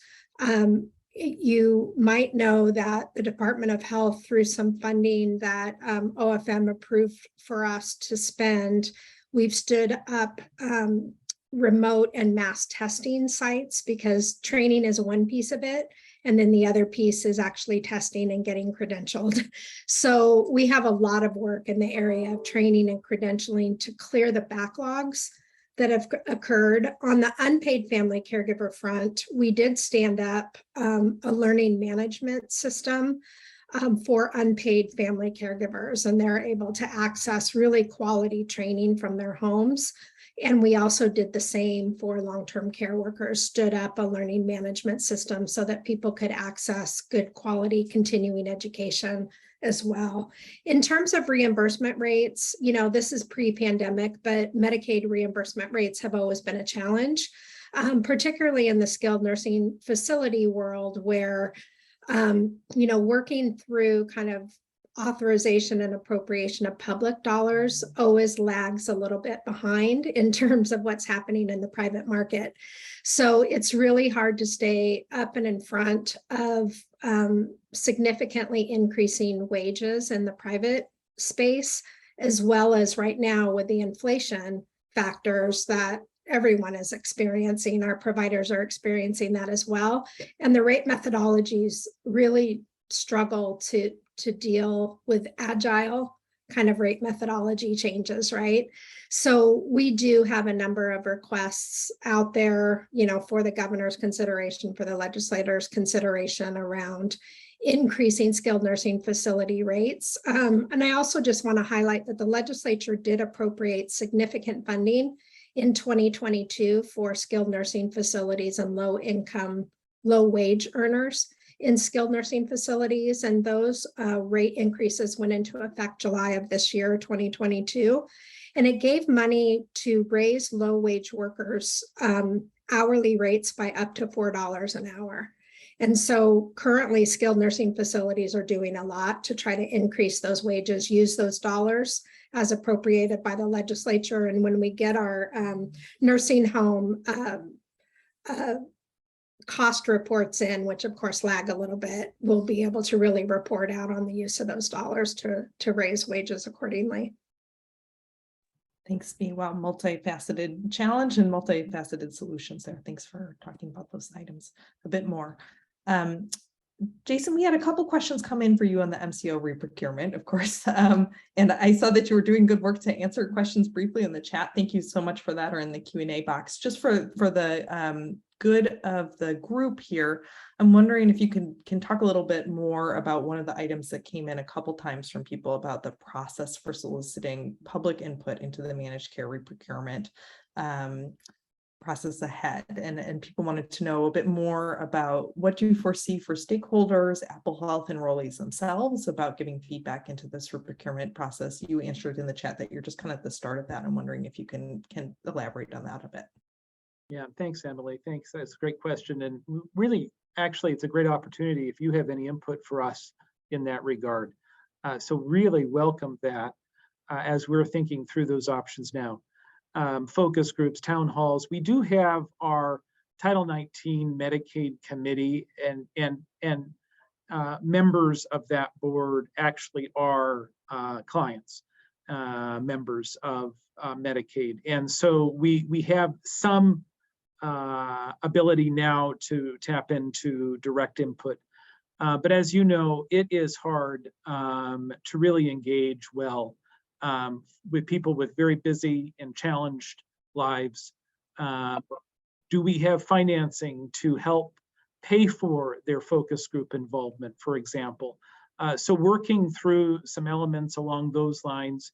Now, I can almost assure we would do some traditional elements like, evening, perhaps town halls, sort of events, Zoom virtual events. But we'd like to do more and more direct engagement than that. But we also need to make sure we can do that well. So working through that now, looking forward to any ideas you may have. So please let me know. Thank you, Jason. Appreciate that. And you heard it here. He's open to ideas, so send them in. Thanks so much, Jason. I think maybe another one that came through, and this was directed toward Jason, and you gave an answer from HCA's perspective, but maybe you can elaborate a little bit and other people can chime in. Question was about the Apple Health expansion for immigrants and the other immigrant expansion and coverage work that is going on across all of the different agencies. And the question was about how will language services be provided? And the person said, Washington's current practice for interpreter services for Medicaid appointments involves CMS or Medicaid dollars to cover a portion of the interpreter services. How will language services be provided for the Apple Health expansion for recipients who are limited English proficient? And maybe if I could broaden that out, if anybody else wants to comment about challenges or opportunities ahead for language access and deepening equity there. I might just start and say our commitment is to offer a service that is similar to what we offer today on the Medicaid side. There certainly may be some differences, as you know, that is a Medicaid service, as the person who asked that question indicated correctly there. So we will have to work that out. We're also conscious of making sure we can do this well and have local community-driven engagement as a result of not only this question, but the product overall. And so similar to the other question about community engagement for managed care procurement writ large, it's probably, I wouldn't say probably, it is even more important to do that community-based engagement, to develop that trust and relationship for a government program that people just inherently cannot trust the government. Especially when confronted with taking their family or houses or property away from them. So we recognize that as a critical issue. And so I would just emphasize we're looking at that engagement even more. And I think language access is an important piece to that. Thanks so much. Anybody else want to weigh in on that one before we move on? The only thing I would briefly highlight is that as part of the funding we received last session for community engagement activity around the waiver, and with some additional financial support from Healthcare Authority, we're looking to put together a RFP that would sort of go out to community shortly in sort of developing what would be the beginning of a health literacy campaign, which includes the development of toolkits, training materials, translated materials that sort of vetted by community for community with support from both agencies. So excited about that kind of joint effort. And that's something that will help lay the foundation for then what we hope will be a broader funded outreach effort heading into fiscal year 24 and 25 to support implementation of the waiver. So really well-timed question. And we'll definitely sort of let folks know when the RFP is out, and then also let folks know as we move toward legislative session. There's some decision packages out there now where you'd see where we're hoping to go, and expect some additional interest and engagement around that this session.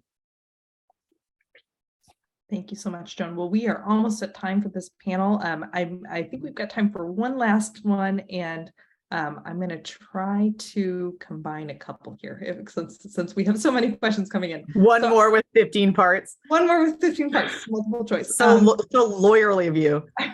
Joan, I'm going to pitch this to you first, but other people would welcome your thoughts. how are you thinking about the work of the Universal Healthcare Commission, which you sit on? How is it working together with other efforts like the 1332 waiver, the integrated eligibility enrollment piece that Bea mentioned, and kind of the future work of the exchange now 10 years out? Yeah, I can take that one. I know there are probably other panelists who may have contributions. Sitting on the commission has been a privilege, and it's a really engaged and dynamic group of very different people, which is always fun. I will plug a report that HCA and in particular Mandy have been driving the development of, that will go to the legislature on November 1st. That's a pretty comprehensive blueprint that looks at how these state agency efforts tie together to support incremental coverage gains in the context of looking even further ahead at, what would addressing financing do? What would further addressing delivery do? What would further addressing governance of a system that's broader and more expansive do? What would look like leveraging state purchasing power even more to get us at sort of a more universal coverage look like? So I think these efforts have all kind of been documented and acknowledged as kind of on a pathway towards something that's broader, which is kind of exciting to see everybody kind of put them together.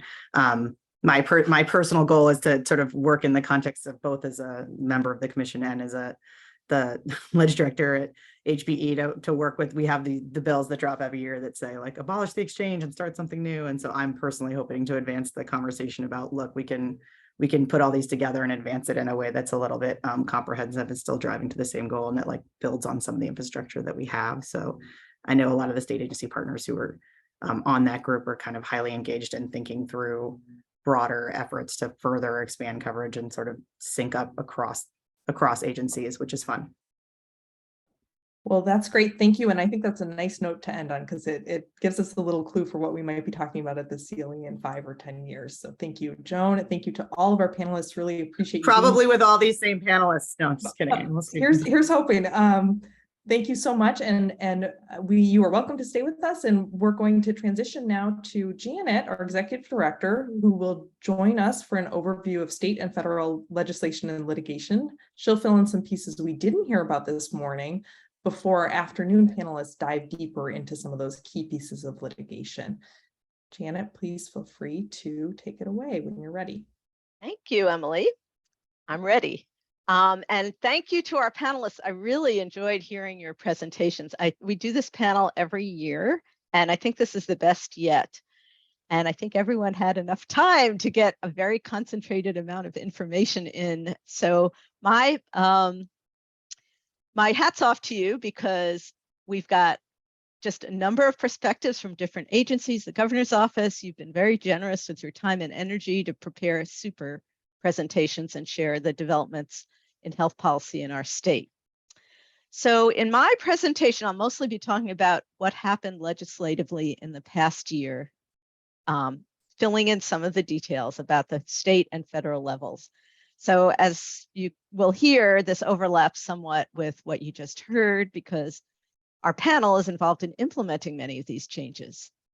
So now we're going to zoom out a bit to talk about both laws that are already in effect and ones that have yet to be implemented or that have some hope of being considered. First, here's our overview. We'll first talk about state legislative advances, then the public health emergency laws, when the public health emergency ends, and then we'll get into the Inflation Reduction Act, primarily about Medicare changes, and then some information about what we're watching. You'll also see in your course book that in addition to my slides, there's an outline that has more detail, links, and citations. And it's key to these slides in case you want to follow along. So let's start out with legislative advances. Next slide, please. Oh, I see we're still, I'm sorry about this. I need to look over at what we're seeing. Okay, so this is state presenter view. Sorry? I think we need to move into presenter view, please. Presenter mode. Yes. Yeah, please. Thanks. Okay, so starting out with legislative advances at the state level on issues related to healthcare access. So in Washington, I'm pleased to say that we've continued to have a very active legislature that's making progress on improving healthcare access. First on this list is Medicare affordability, which Jason talked about already. And as he mentioned, Medicare is not free. The premiums, the co-payments, the deductibles add up, and not all services are covered, like dental, vision, and a variety of others. So what happens is when people have had more affordable or free coverage through Medicaid and the exchange programs, the qualified health plans, then they turn 65, they are shocked because they enroll in Medicare.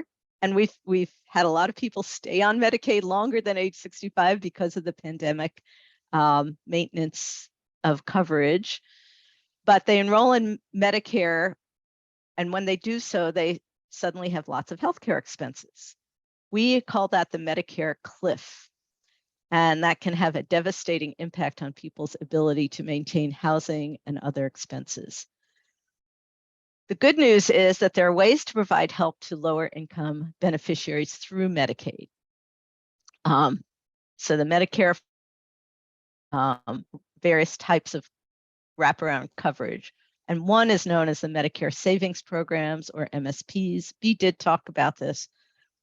Washington applicants, and I think Jason also, Washington applicants will no longer be prevented from getting that aid based on their assets in one key development. So, for example, people who have a retirement account slightly over the asset limit have been excluded until now. They'll still need to have very low income, but the legislature also funded a study of other options to address the Medicare cliff. And NoHLA has been actively advocating in this area. We hope to see some improvements in the coming years. My colleague Ann Vining would love to hear from anyone interested in this issue. We have made presentations to a number of groups, and there's a lot of interest in this on behalf of the public and also the state. The next is Health Equity for Immigrants, a campaign we're engaged in, and Jason has given you lots of good information about that. We appreciate that HCA and the Exchange have done so much work to prepare for these programs in 2024. As Jason mentioned, the legislature funded implementation work. In 2023, we need funding to actually provide coverage. Continuous Medicaid eligibility from birth through age 5, a very important initiative, requires a federal waiver, as Jason mentioned. While we're waiting to hear on this waiver, it is great to see that CMS just granted a waiver to Oregon that includes continuous eligibility for kids to age 6, as well as 24-month continuous eligibility for ages 6 and above. That gives us some hope as we wait for Washington's waiver request to be decided. We are also thrilled to see that the good cause allowance for people who miss their 90-day appeal deadline in a public benefits case. That's not unusual. People may miss the deadline for medical reasons or due to housing instability, language barriers, domestic violence. So now they'll be able to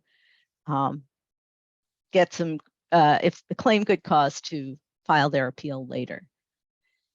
Access to abortion providers has been expanded in Washington to now include physician assistants, ARNPs, and other providers. And that law also affirms that the state shall not take adverse action against someone based on their pregnancy outcomes or against someone for assisting a pregnant individual in exercising their right to reproductive freedom.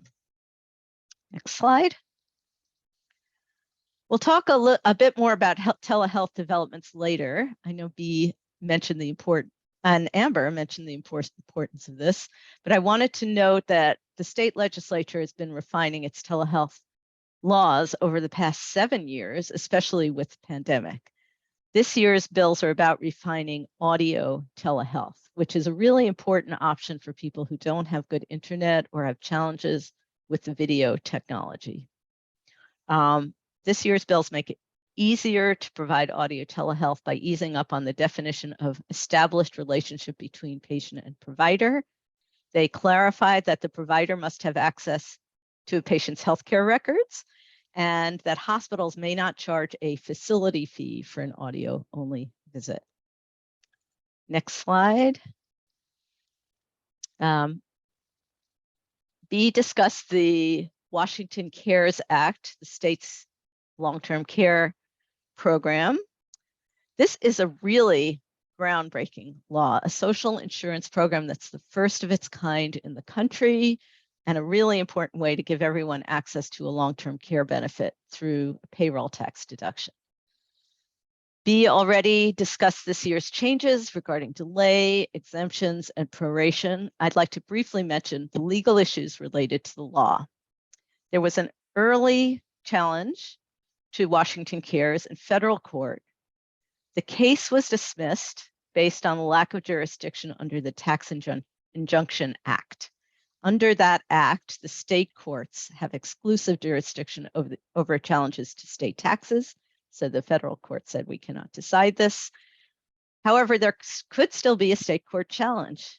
The state constitution, Article 7, Section 1, requires taxes to be uniform.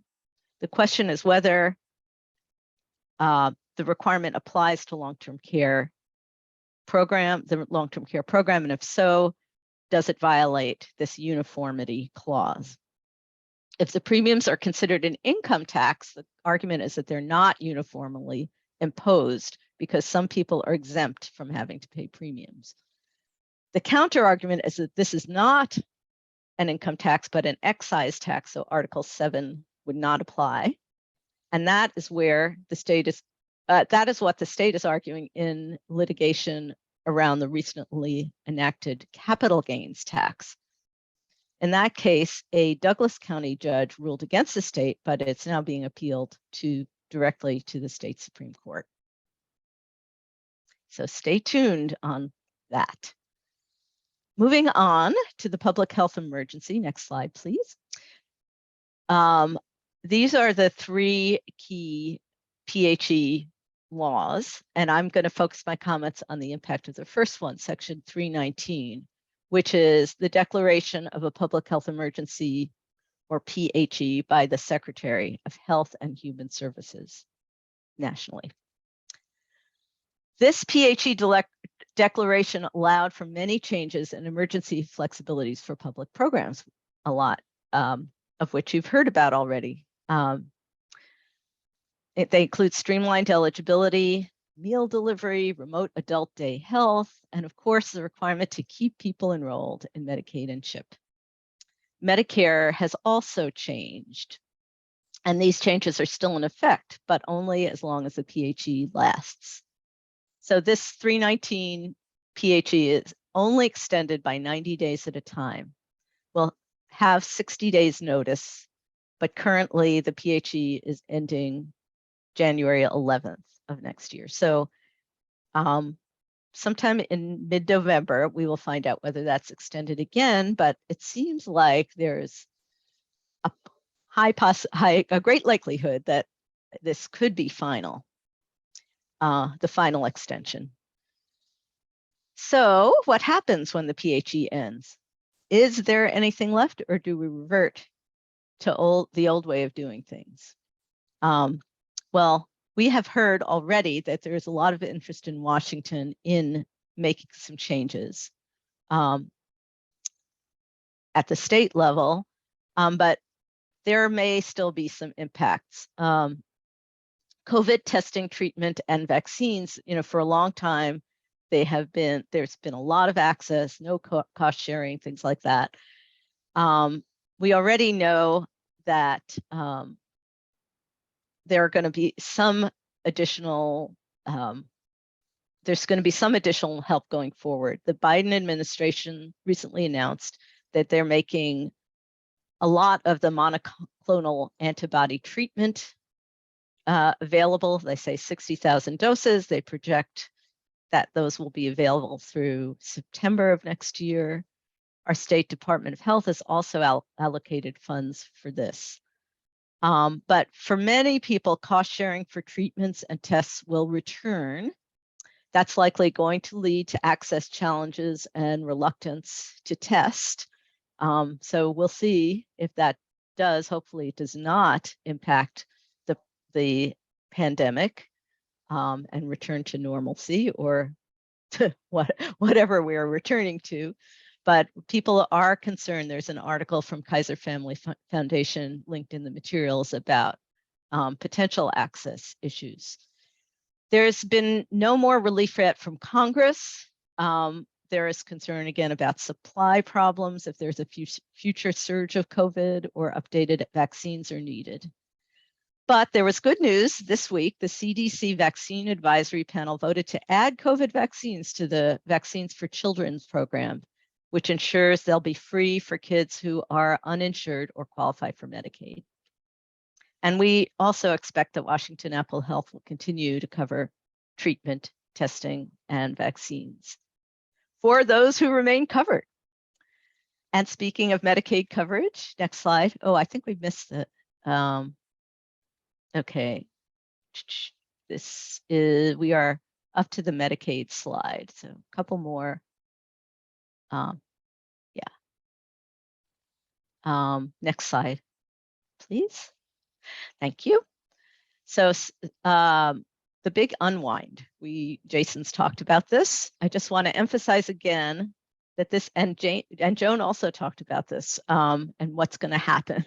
Just want to emphasize again that this is a big deal nationally and in Washington. We're seeing around 300,000 people likely to lose Medicaid coverage.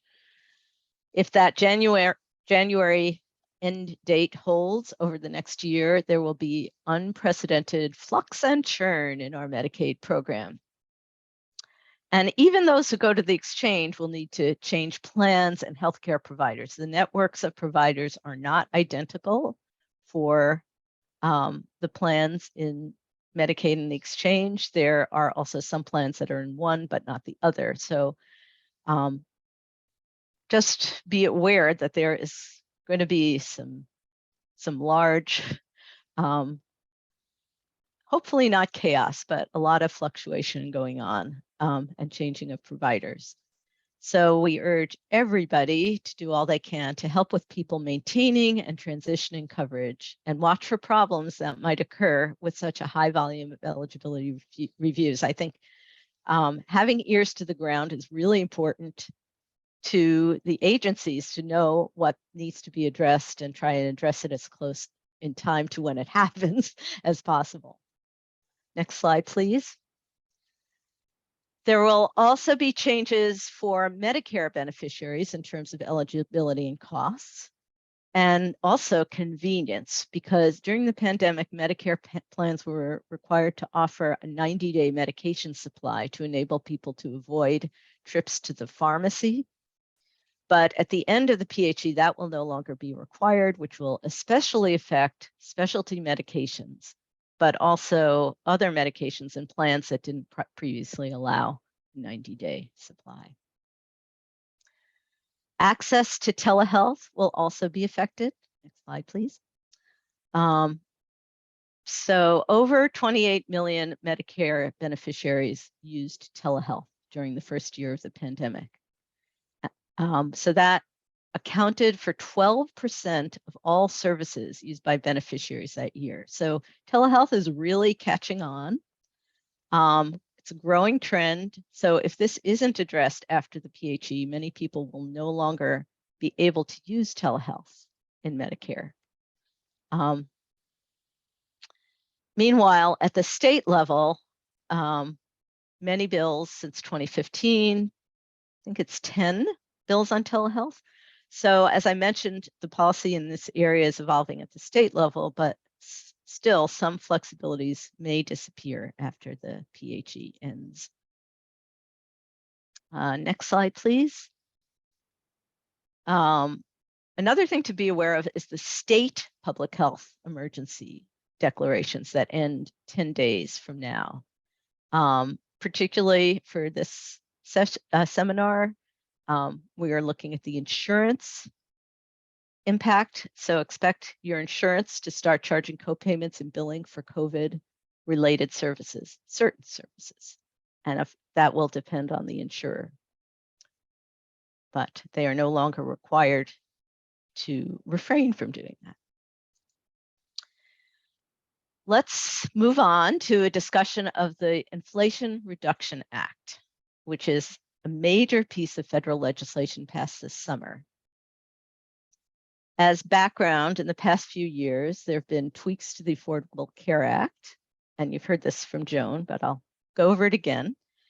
Last year, the American Rescue Plan Act temporarily increased premium subsidies in health insurance marketplaces, including the exchange here. That was originally considered a pandemic-related temporary policy. Subsidies went down, but there was concern that they would go up again next year. But then this year, in the IRA, the Congress extended those subsidies beyond the original 2 years. So we will continue to see those. But the IRA also made a number of other changes to increase affordability, particularly in the area of Medicare prescription drugs. Next slide. So this is a great graphic, but very hard to read probably. But it shows that the IRA is going to have a major impact on Medicare prescription drugs, costs of drugs for enrollees, with changes phased in through 2029. These are big affordability improvements for prescription drugs. Next slide. Highlights include next year, free vaccines for Medicare beneficiaries, and also the IRA requires these for Medicaid and for CHIP. Also next year, Congress has addressed the cost of insulin. There will be a $35 per month copay cap on insulin for Medicare beneficiaries. It had been 20% coinsurance, and the cost of insulin has risen rapidly. So this will cap it at $35 a month, unfortunately, only for Medicare beneficiaries. In 2024, they will expand eligibility for full low-income subsidies. This is known as extra help. So for the Part D Medicare drug benefit, people up to 135% have had the full subsidy. People up to 150 have had a partial subsidy. In 2024, they'll get a full subsidy, which means zero premiums and deductibles for Part D and small prescription copayments. In 2024, the 5% coinsurance in the catastrophic phase of Medicare Part D is eliminated. This is currently over $3,000. And then also in 24, the law starts to limit growth of premiums to less than 6% per year, continuing through 2030. And then in 25, a person's annual out-of-pocket drug costs will be capped at $2,000. And enrollees can opt to spread these costs out in out-of-pocket costs out in monthly installments. So a lot to be happy about. How is this funded, you might ask?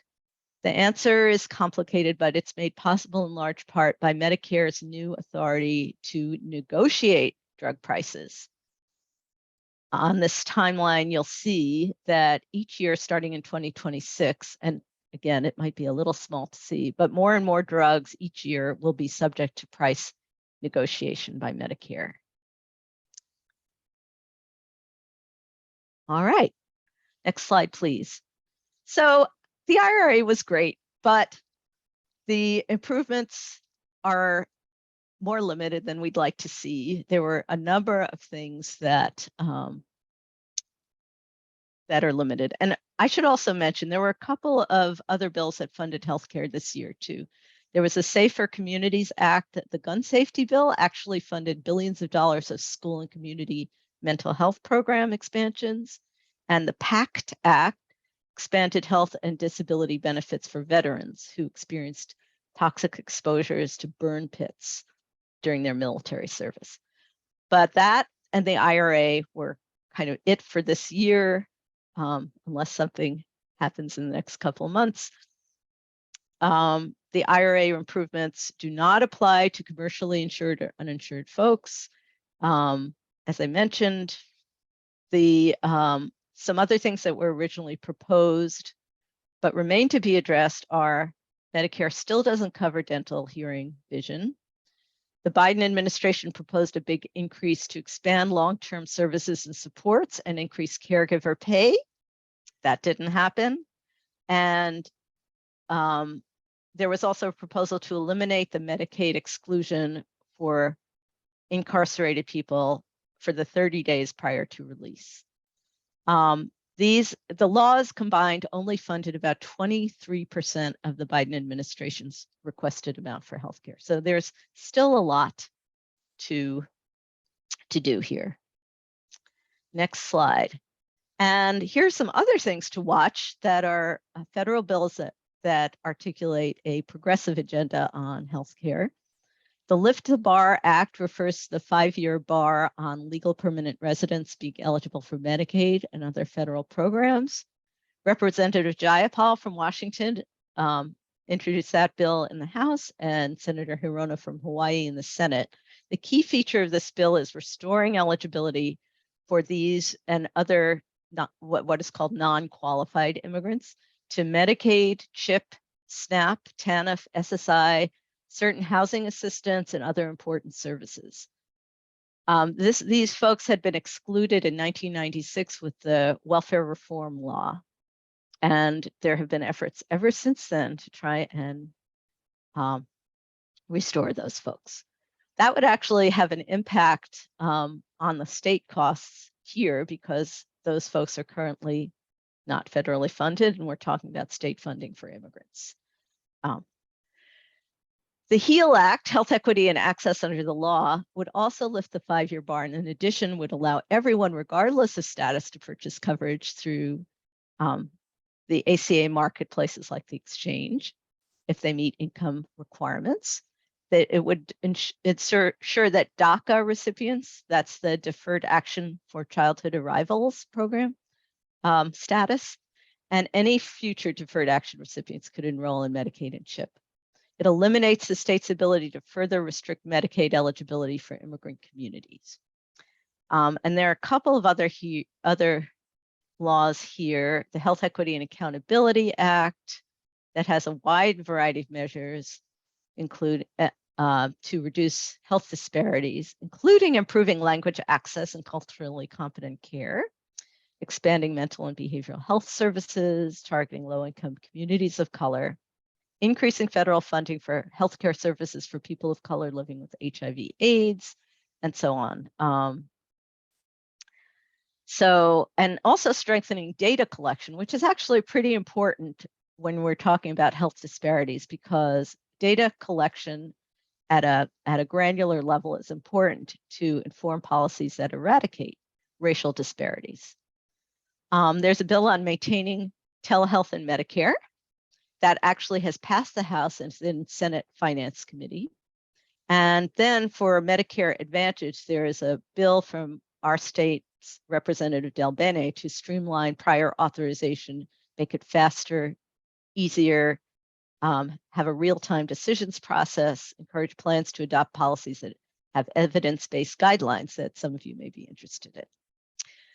So that's it. Oh, the other last thing to mention, last slide, is that's, the reason that we're able to think about applying for waivers in our state is that CMS is really being more forward-thinking about Medicaid coverage. They're approving waivers that have a broader vision of health, including the one I mentioned from Oregon on continuous eligibility for children. They also have gotten a waiver for youth with special health care needs up to age 26 to be eligible for Medicaid. Incorporating in a number of waivers, health-related social needs, some limited ways, short-term housing support, as similar to to requests that we have in our waiver. Looking at transitions from institutional care. So something to be aware of, and you have some links in the materials for that.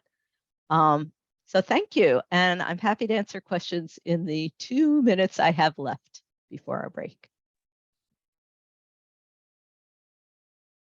For about one question here, and I don't see any coming in the Q&A. Of course, Janet will be here all day, so please feel free to put your questions for her later. But I'll just ask you one before we head into our break. So you heard from our agency panel earlier about the healthcare access issues that the agency and executive branch are working on and keeping on. What's the issue that they discussed that you're keeping the closest eye on? What's keeping you up at night, Janet? Well, I think you probably could guess the answer, Emily, and that is that we have actually 3 big priorities that we are focused on at NoHLA. One is, of course, health equity for immigrants and creating a robust, community-oriented coverage program that is that provides benefits, full benefits to immigrants regardless of status. And that is taking up a lot of our energy and time to work on with the state, and hopefully we will get federal approval for that 1332 waiver. We will get federal state funding for the program to start in 2024. And there is really a lot to getting that program off the ground. So we are working with community partners in the campaign to collaborate on the best possible design and to make it a welcoming program that people really want to enroll in. Medicare cliff, I already talked about, but we do see the problems with the gaps in coverage for people who transition off Medicaid to Medicare. And we also are generally interested and concerned about the affordability of healthcare for everybody, because prices are going up.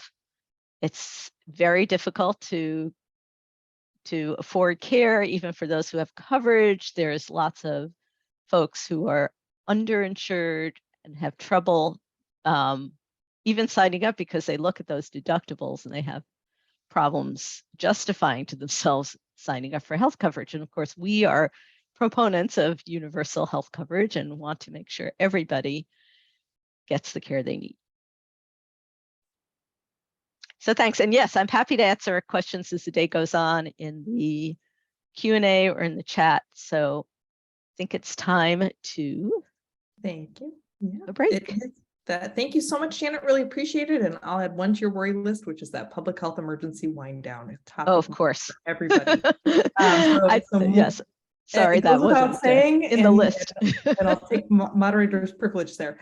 So thank you everyone for joining us. We now have a 15-minute break before our next session starts at 11:45, and that will be a great ethics panel on representing diverse clients with competence and compassion. We have a really great lineup there. So thank you. We'll see you all back at 11:45.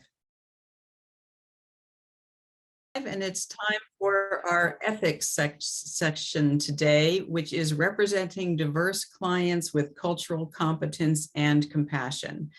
And we'd like to start off by asking you to think about a time that you realized you had a single story about a person, characteristic, or group of people. And then identify what helped you recognize your bias. Jill, can you give us a little bit of information about this? Yes, thank you so much. I'm so pleased to be here as part of the CLE and on a topic that's near and dear to my heart. This is just a screenshot actually of a TED Talk by Chimamanda Ngozi Adichie, who some of you may know is a well-known Nigerian author. And in this TED Talk, which I encourage all of you to just find on by Googling and listen to, she describes the fact that we are all sort of inundated with single stories about different groups, and that the danger of that is that we draw some conclusions. She describes how this has happened for herself when she was young, living in Nigeria. There was domestic help in her family, and her mother was always saying, "Oh, poor Fide, his family doesn't have enough food." And she realized when she went to the village where Fide lived and saw the beautiful baskets his family made, that she hadn't really understood that his family was hardworking and also very talented. She describes that single story impacting her as she came to the United States from Nigeria to go to university, her roommate asking her what her tribal music was and so on. But then she talks about the fact that we are all really susceptible to this, because she was in the United States at a time when there was a lot of dialogue about immigration and Mexicans and lots of stereotypes that were negative in the press. And when she went on a visit to Guadalajara, she was struck by the fact that the Mexicans that she saw there didn't represent any of the single stories she had heard. And so this is just a reminder to us of the ways that we can think about the way we've seen a danger of a single story. And Chimamanda also talks about the shame that she felt when she was surprised to see the Mexican inhabitants of Guadalajara so diverse, a whole range of groups. And I think that's something that all of us experience, but our hope is in this training to give you a sense of how can we build that continuing awareness that's really a lifelong habit and sort of move beyond that. So we are really encouraging you to think about a time when you realized, oh my gosh, here's what I thought about a group of people. I often share that for myself. It was a time when I realized that I've come from England. My parents talked about World War II and people who were sort of making it through the bombing. And I just thought of resilience as a quality that some people had or didn't. In talking with a colleague of mine who, as a woman of color, had experienced multiple microaggressions and so on, I realized that our experience of trauma and how much trauma we've had has a huge impact on our resilience. And so for me, thinking about how do I understand others' reality, how do I learn more, is something that I'm always thinking, how can I engage with others, learn more about them as a way of recognizing that bias. So again, I think, go ahead. So we're asking people to put those experiences in the chat because that's where we're starting today. We want to have everyone have an understanding of where you are, because that's actually critical to, what we're talking about. Today, our goals are to assess your own awareness of bias in culture, race, gender, sexual orientation, etc., and to identify how to increase this awareness, focusing on your role as a lawyer. Identify concrete skills to reduce bias and communicate across cultures, understand the benefits of interacting with people from different cultures and perspectives, and also identify how you can support systemic strategies to reduce bias in the justice system. So I'd like to take a moment now to introduce all of our wonderful panelists. We have joining us today, Stella Doki, who is a licensed attorney in Lome, Togo in West Africa and has nearly 20 years of experience in immigration law, having worked at the Northwest Immigrants' Rights Project and also having her own private practice since 2014. Professor Jill Dutton, who you just heard, directs the externship program and is Associate Professor of Lawyering Skills at Seattle University Law School and is a national expert on language access. Sujatha Jagadish Branch is statewide advocacy counsel at Northwest Justice Project and uses complex litigation, public policy, advocacy, publications, and creative collaborations to make change in the world with a special focus on diverse communities. Today, we're going to have, here is our overview of our presentation. So for an overview of our presentation, we will start off with a short video emulating an attorney-client interview and briefly share our observations. Then we'll move on to talk about how bias can affect your client relationship and representation and how you can build cultural awareness and competence. We'll provide some practical recommendation on a culturally competent client meeting, and we will discuss how you can support systemic change, and we'll close out with a look at some legal requirements.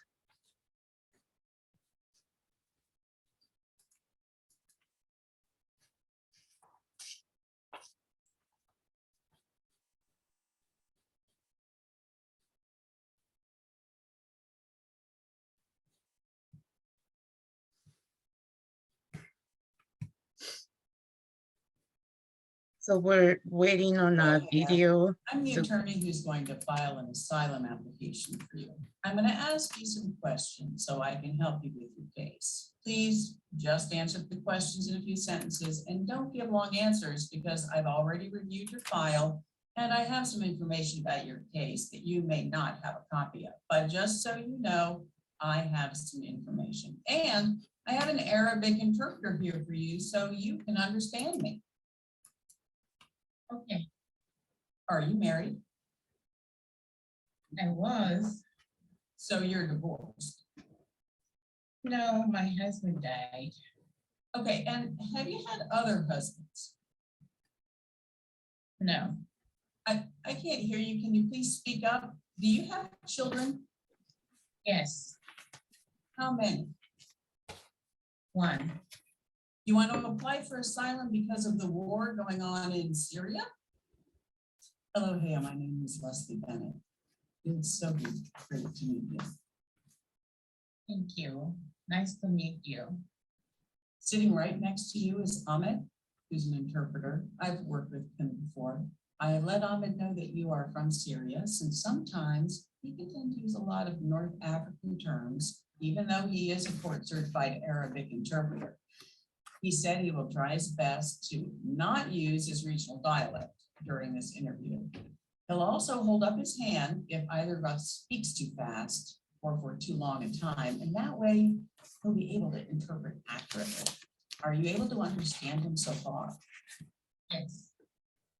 Do not hesitate to let me know at any point if you're not able to understand Ahmed or have other concerns about the interpretation.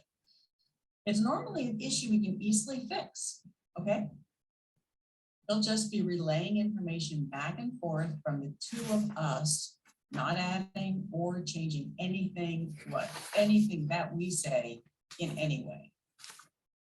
Okay, thank you.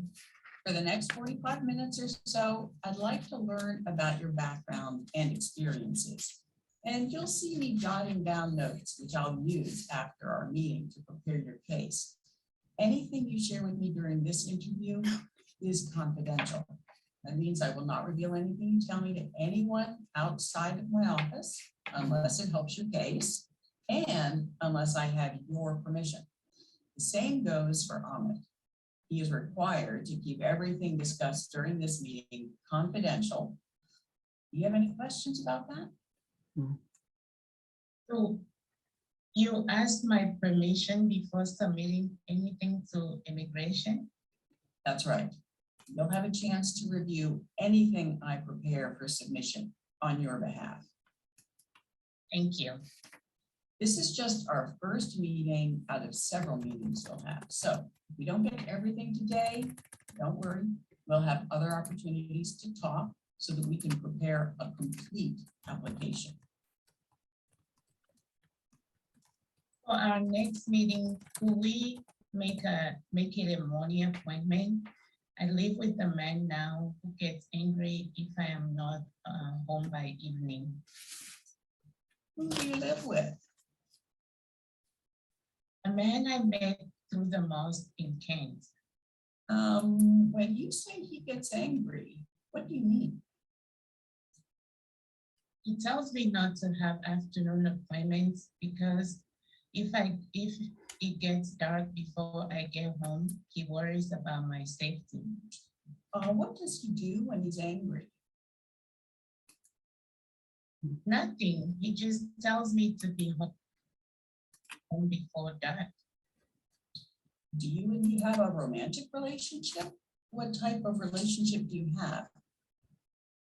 Oh, nothing like that. He has his own wife and family who live in the same house. when I said angry, I just mean he tells me not to go out late. He says it's not safe because I wear a hijab, and there have been some crimes against people like us who wear hijabs in our area. Do you feel safe living with this family? Yes, I feel safe. Is there any physical violence against you or anyone else in the home? Oh no, they are very nice people. Okay. Before you leave, I'll have my assistant give you a couple of numbers you can call if you ever feel unsafe with your current living situation. And you know you can always call 911 if you're in danger. Yes, I know. When you said he gets angry, I became concerned about your safety. Always feel free to let me know if you ever feel unsafe or have other problems with the people you're living with or anyone else, okay? Okay, thank you.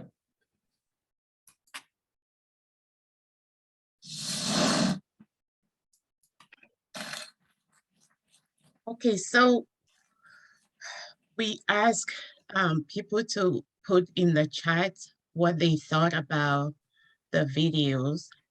We have one reaction.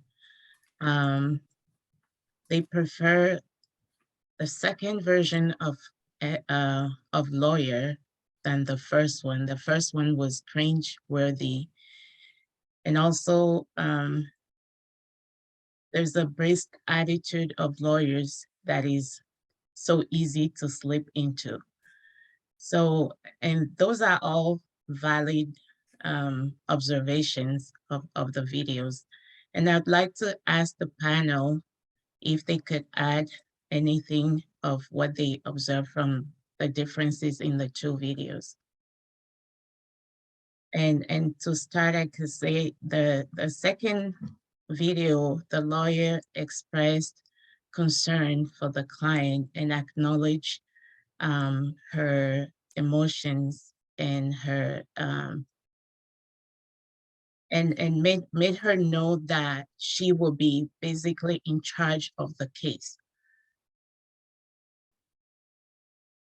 Yes, I should take a step back and apologize for the technical, for running those videos before actually being able to introduce them. So I wanted to let everybody know that what we had intended to provide during this session was actually actual clients who could describe what their experience had been with the legal system. And after trying to find those individuals, we were not actually able to locate anyone willing to do so. So we took this opportunity to record this depiction of attorney-client interactions as a way to illustrate how an individual can be treated, and even without really knowing what how you are presenting yourself, how that might actually affect someone, your representation of them.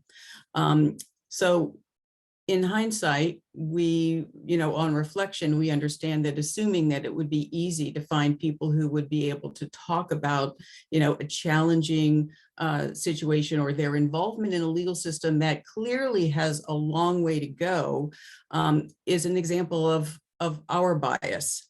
And so I wanted to express an acknowledgement that those voices are not here, and for regret for not having to do that. It is exactly why we're here today, to be able to understand, to share those experiences. And so I would just wanted to make that understood. And so at least for me, in my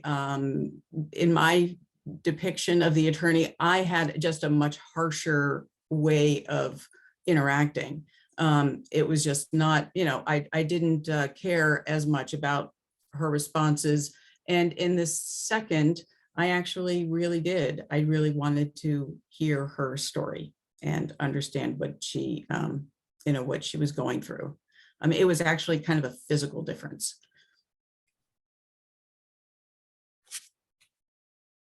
a comment in the chat about the lawyer maybe not doing as much even in the second round from this person to explain the why of the questions. And that's one of the key kind of techniques of kind of cross-cultural communication, is to realize that many of our clients don't have an understanding of the legal system, but also even more of the kind of larger system and many kind of cultural norms that are part of society in the United States. And so giving an explanation of those things, particularly when, as the comment said, you're asking rather personal questions. I think one other thing, and we didn't go through the whole conversation, is the reminder to the client always that they are in control. This is one of the hallmarks of trauma-informed lawyering as well, to reassure someone that, you know, they can take their time, that you are there to hear their story, and that they are in control of that story. And what you're doing is trying to explain why you're asking those questions as you go forward.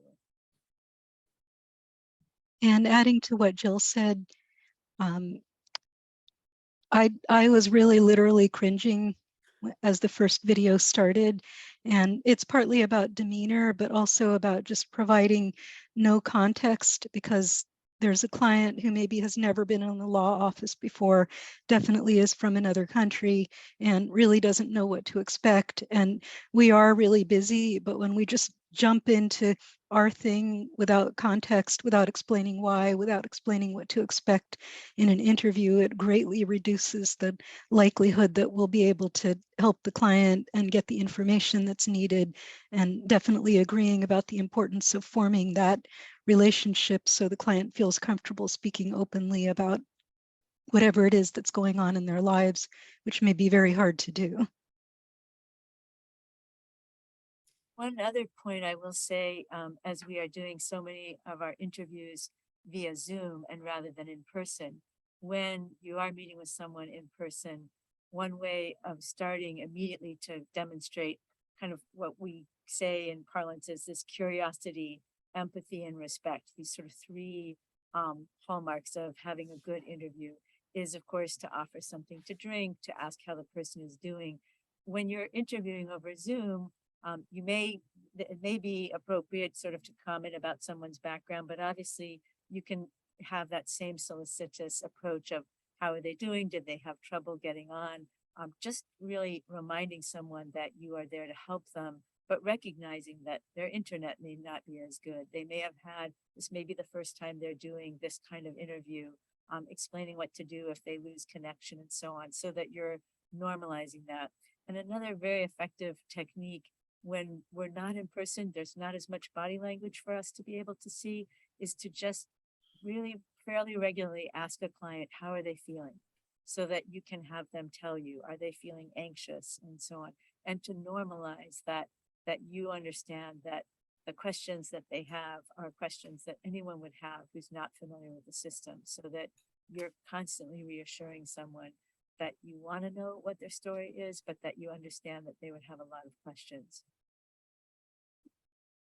So with that, we can move into the next section of our presentation. Thanks very much. We wanted to highlight too that in any discussion of cross-cultural communication, we really want to pay attention to the impact of bias. Bias that our clients may have experienced in the system, whether because they are members of a marginalized community, or bias that we are implicitly conveying as part of our communication with them. One of the things that we're hoping you all will take away today is an awareness that this bias is something that everyone has. It's something that we as human beings learn as part of our understanding of the world into categories, but it's something that if we are aware of, we can actually do a lot to mitigate that bias. We wanted to share this research here. This comes from a journal by Sung Richardson on implicit racial bias in public defender triage. And it's useful to share it here because it's a reminder that even in a group of individuals who are very committed to representation of their clients, the fact that there is so much busyness, that there is so much volume of clients is a reason that a number of different studies have shown that particularly working with communities of color, public defenders did, their bias, implicit bias, did impact the way they would provide that representation. And so to kind of have a chance to look at it here and to think about that client meeting, here are some common examples, obviously, of ways in which that bias comes across. We might think of some of these as microaggressions, but what we know from research is that we actually communicate 2,000 to 4,000 micro messages each day. And micro messages are a key way that we can communicate empathy and a welcoming environment. They are things such as whether someone is welcomed when they're passed by, whether they're introduced by name with some sort of a positive affirmation, whether they're welcomed into the conversation, whether their name is pronounced correctly, whether their opinion is solicited, and so on. And so as we think about our client interactions or interaction with an opposing party who might be from a different community, paying attention to those ways that we are communicating at this very subliminal level almost, that information to our client. And as one of the people in the chat mentioned, how are we developing rapport with our clients? So thinking about that, and obviously the last part of this slide here, the idea that what we will agree to as a settlement, right? What we will agree to as a good solution to a case very much is impacted by the degree to which we are identifying and viewing our client as someone who is deserving of respect. Thank you. Next slide, please. This is another just sort of quick rundown of some research that's been done and an article that's quite well known by Sue Bryant and Jean Co-Peters, which looks at the 5 habits of cross-cultural competence. And this is a way of going through and thinking about a series of steps as you're preparing to work with a client. One of the things that we know is that there are many similarities between all of us as human beings around the world. But one thing that had been done previously is often to kind of downplay the differences. And to the degree that we downplay those differences, we really deprive ourselves of an ability to understand why a client might have acted a particular way and what they may want as a solution. There's some resources in the final slide, ADR through a cultural lens, that talks about the differences that cultures have on the way they view conflict, on the way they view power, on the way they view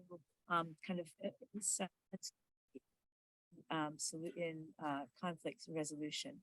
And if we're aware of those differences, not in a way that we're stereotyping and assuming, oh, all members of this culture hold those beliefs, but by asking and inquiring, we can really take an important step.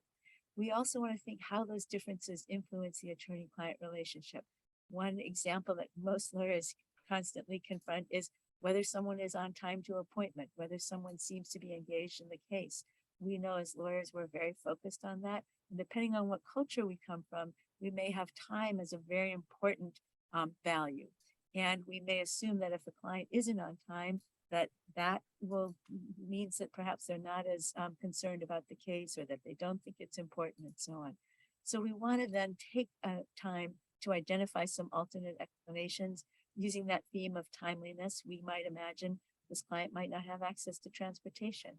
This client may be a support system for others in her community and not able to always say, I will prioritize a meeting with an attorney. The fourth step of identifying red flags is a reminder to all of us that once we have made an assumption about a particular behavior that may be very culturally based, we tend to assign a value to it. And so when we are finding in client representation, either that just doesn't make sense or that client must be lying to me and so on, we really want to dig a little deeper into it. One example of very common situations is lawyers focus on our clients being telling us the truth. Obviously, it's a key factor in identifying, but we might also need to recognize that depending on which country our clients have come from and their experience before, not providing the truth was a way for them to stay alive.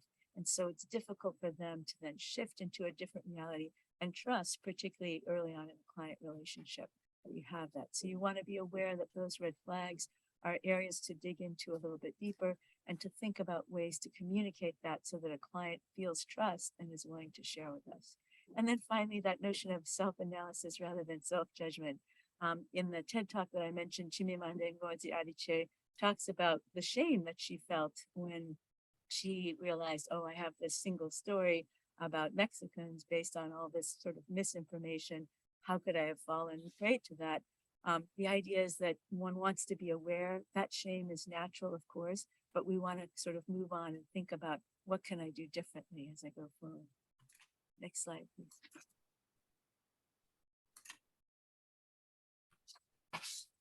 I talked earlier about the sort of the ways that we can communicate curiosity, empathy, and respect in our clients as we're interviewing our clients and working with people from different countries. And there's a brief video that some of you may be familiar with from a very famous sociologist, Brene Brown. And she has talked about the difference between empathy and sympathy. And it's a kind of cute little video on YouTube that talks about this. She's a social worker, and she talks about the way that when we are interviewing and working with others, if we kind of channel sympathy, it really is sort of pity. You heard me talk about Chimamanda Ngozi Adichie, that feeling of pity that she had for the domestic servant Fide, was one that, and she talks about this in her video, really doesn't give that person respect and really doesn't give the kind of empathy that would make someone really respond. Instead, when we think of empathy, we want to be aware of the fact that we want to think about something in our own experience that perhaps knows a feeling of despair or discouragement without trying to equate it. Obviously, our clients may have had experiences or come from marginalized communities where we are not going to have that, be able to understand what that's like. I, as a white woman, are not going to be able to understand what it would be like to be a Black person in the United States or someone who's an African immigrant. But as we think about that and we think about the emotion in others, communicating that, an effective technique is obviously to repeat back what someone has said to us so that, as you heard Leslie say earlier, you're really responding with emotion that's similar to the emotion that you've heard and that makes someone understand that they have been heard. And if we pay attention to this notion of empathy and sympathy, we will really, I think, be able to maintain that notion of respect and that notion that our clients are coming from often very difficult circumstances. We as lawyers are often engaged in helping them get healthcare or get immigration status, but we don't want to forget that they are bringing with them their own resilience and their own stories and their own experience and skills. Next slide, please.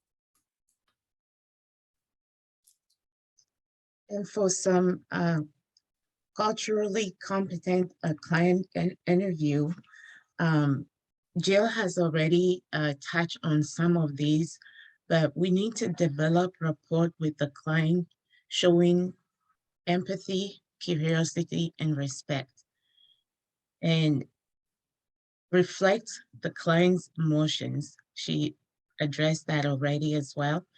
And clearly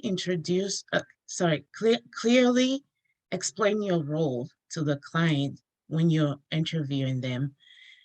As an immigration attorney, I have found that, for instance, clients come in and think that I work for the government. So I need to be clear on my role as the person who will be helping them present their case to the government instead of being a government agent who is collecting information about them. Explain the law, the legal system, and the legal proceedings that you're doing, and make sure that your clients understand them. And of course, be prepared to explain potentially confusing cultural issues regarding the US immigration system, because the legal system are not the same in every part of the world. And there are concepts in our system here that may not be in other system where the client comes from. Also, we need to plan for short, multiple meetings, and for each meeting, have a roadmap and share that with the clients and explain the goal that you wish to accomplish at every meeting. Be aware of your timeline for deadline, appointments, and hearings, and share that with the clients as appropriate.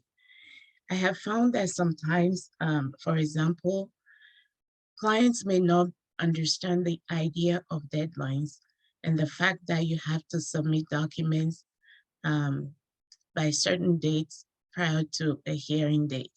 And so it's important to explain that the timeline, which will help with, for instance, timely gathering of evidence.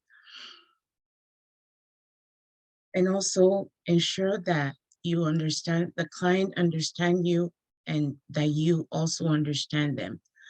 A lot of time we assume that because clients speak English, they probably understand everything we're talking about, but they don't necessarily understand, for instance, the legal concept that you're discussing.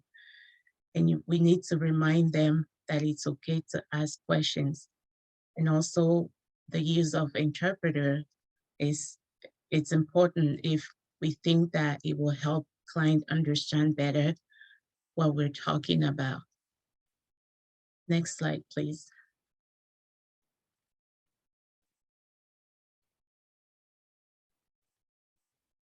But this is just Next slide. so this is so this is just a reminder that as we go into these situations, we're really wanting to be aware of our own biases. And this is one of the critical steps in developing cross-cultural communication skills, is to think about ways in which our own priorities and our own belief system is going to affect representation. As we do that, we are then become aware that we are going to need to kind of communicate differently with our clients. One example of this might be our own belief about how it is to be credible. There's much research that shows that in many asylum interviews of immigrants who are coming from Central America, particularly indigenous communities, one of the things that they did not do was look their judges directly in the face. And one of the reasons for that is that within those cultures, to look someone directly in the eye is a sign of disrespect. But we may think that that's something that we would normally do if that's the way that we were brought up, and may think that it should be as simple as sort of telling our client, well, in this hearing, you want to look someone directly in the face. And I think when we're thinking about that, depending on that person's deep held belief about the fact that that's a very rude behavior, we might for a moment think about how we would feel if we were going to a hearing and someone said, well, just spit in the face of the judge. Would we be able to do that, right? So to be aware that the norms that we feel of behavior are sometimes so deeply seated that in a situation like that, maybe what we really need to do is to bring in an expert to talk about the cultural beliefs of our particular clients. To think also, as we're looking for solutions, to make sure that we ask for the client's view about what might be the most successful. We might ask, how would this be solved in your community? Are there things that you're worried about as we think about a solution that you're proposing or that may be available to them? And make sure that some that are available in the legal system are solutions that might have some negative consequences for clients, or that they may feel are going to impact family members or the community in a negative way.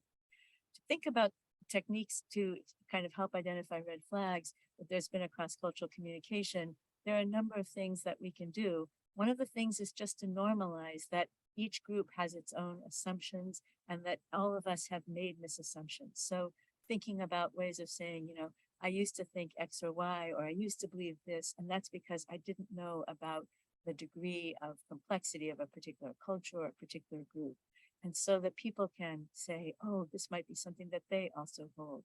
And to also help a client see that if there is an area of miscommunication where you cannot yet arrive at an understanding of why the client did what they did and have it make sense with their story, that you really want to have that client as your ally. So explaining to them that, you know, help me to understand, or help me to explain to a judge or to another party why you took this step, has a client at least understand that there may be an area of cross-cultural miscommunication, but that also you are really standing as firmly as an ally for your client. And then finally, to kind of think about strategies to manage bias, being aware, we'll talk more about this in a minute, that the way that the surroundings have an impact as well. Is the office where you're meeting with your client one where perhaps you have a range of different decorations or art that communicates that you are aware and interact with different groups, so that you're not communicating that there's only one way of that interaction. And then when you're seeing bias arise in a situation, being able to interrupt and say, there may be a miscommunication here, there may be some assumptions here, that both normalizes that, but also doesn't avoid talking about it, because to the degree that that bias is operating in the solution of the situation or of the client's case, it's not going to be an outcome that will necessarily be useful for the client. Next slide, please. I wanted to share a little bit about this research from the National Center for State Courts, because as we represent clients in a number of different situations, we want to be thoughtful about what are the ways that we can assess the forum, that the place our client's problem is being resolved. There has been interesting studies to show that raising awareness of bias, one training of judges, before they were told about the neuroscience of bias, they were asked to assess, does bias impact your decision making? Less than 5% of them said that they thought it did. After the education about the neuroscience of bias, the fact that it impacts pretty much every single person has been found around the world. 80% of judges said that they believe that bias impacted them. Unfortunately, awareness of it is not enough to mitigate the impact. And so one really wants to be thoughtful about what are the ways that you can acknowledge real group differences, be aware of individual differences within those groups, but then identify also sources of stress. Some research in Israel found that judges who were hungry or who were tired at the end of the day uniformly gave harsher sentences than when they were more rested. You also want to think about ambiguity in decision-making. Plenty of processes involve a balancing test. And so it's very easy in that balancing test, if implicit bias comes through, for perhaps certain groups to be disadvantaged by it. How can you think about measuring? What are you measuring in terms of your own staff? What are you measuring in terms of your case outcomes? Are you looking at those and looking carefully at which marginalized groups are being represented there? And then for yourself to think about exposure to stigmatized groups so that you can reduce that stereotype. That notion in the Chimamanda Ngozi TED Talk of learning other stories. She talks very eloquently about the fact that had her roommate been aware of the vast number of Nigerian authors and writers and singers and so on, she would have had a very different story. We all can do that as ourselves. And interestingly enough, the research shows that to the extent that we do that, we actually increase our own ability to be more innovative and creative in problem solving, which is a great skill as lawyers. Next slide, please. So this last kind of slide about thinking in terms of cultural competence is to really make us aware that bias and culture are operating at three different levels: the personal level, the interpersonal level, and the systemic level. We've all, I think, as a society, from the Supreme Court in Washington on down, talked about the ways in which that awareness of bias and particularly cultural differences is something that is built into our system. So the first step is just, if you haven't done it already, take one of the implicit association tests. They're free. They can give you a sense in many different areas of potential bias so that you're gathering data. Don't think of cross-cultural communication as a one-time go to a training and you're done, but rather it's kind of a spiral staircase. We can always look down and see the kind of assumptions that we had before that were wrong, but we can't look up. And really what we're really trying to do is to kind of increase our knowledge and interaction with other groups that are different as a way of doing that. As you are interacting with clients, ask them for their cultural preferences in communication. Ask them to tell you about how they want their problems solved, and then educate others about those differences. Some of you may be familiar with the difficult conversation approach. This is something that can be very effective if you're noticing bias. And this is something also that builds on some work by the Southern Poverty Law Center of having individuals think about experiences of bias and really break those down into a number of different ways, to think about the impact on the perpetrator, to think about the impact on the witness and on bystanders, and not just at kind of level, but the social and the financial level.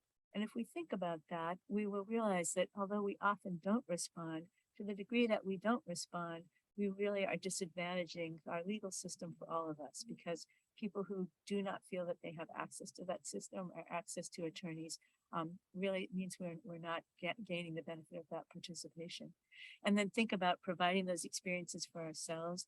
Are we reaching out to different cultural groups? Are we exposing ourselves to literature, to film, and so on, and to other communities as a way to gain more of those stories, and to recognize that for everyone, it may intrude into judgments and actions. And if we can think about that, and before we make a decision, check with others if we think that there's a chance that bias may intervene, and then look towards the systemic issues as well, we think that we will make some real progress in this area. Thank you.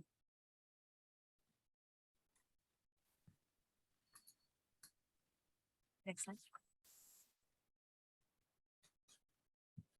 So next, Sujatha is going to review the legal requirements. Thank you so much, Leslie. It's such an honor to be here with you and Stella and Jillian talking about these most important issues for our clients and for the way we work with our clients. We're switching gears just a little bit now. Thus far, we've been talking about best practices, cultural humility, our awareness of how we communicate with clients and culture. And now we'll spend just a few minutes doing what I consider kind of a romp through the beautiful woods of civil rights protections that apply to our clients.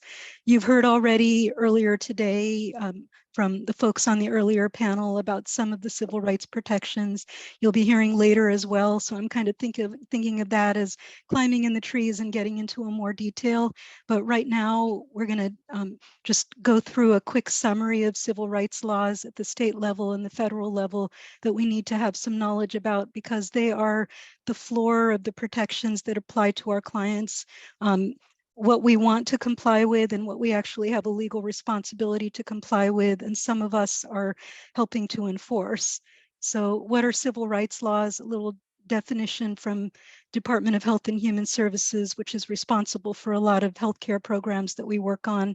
There are personal rights guaranteed and protected by the Constitution and by federal laws like the Civil Rights Act and the Americans with Disabilities Act.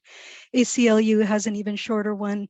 Everyone has basic rights under the US Constitution and civil rights laws. Next slide, please.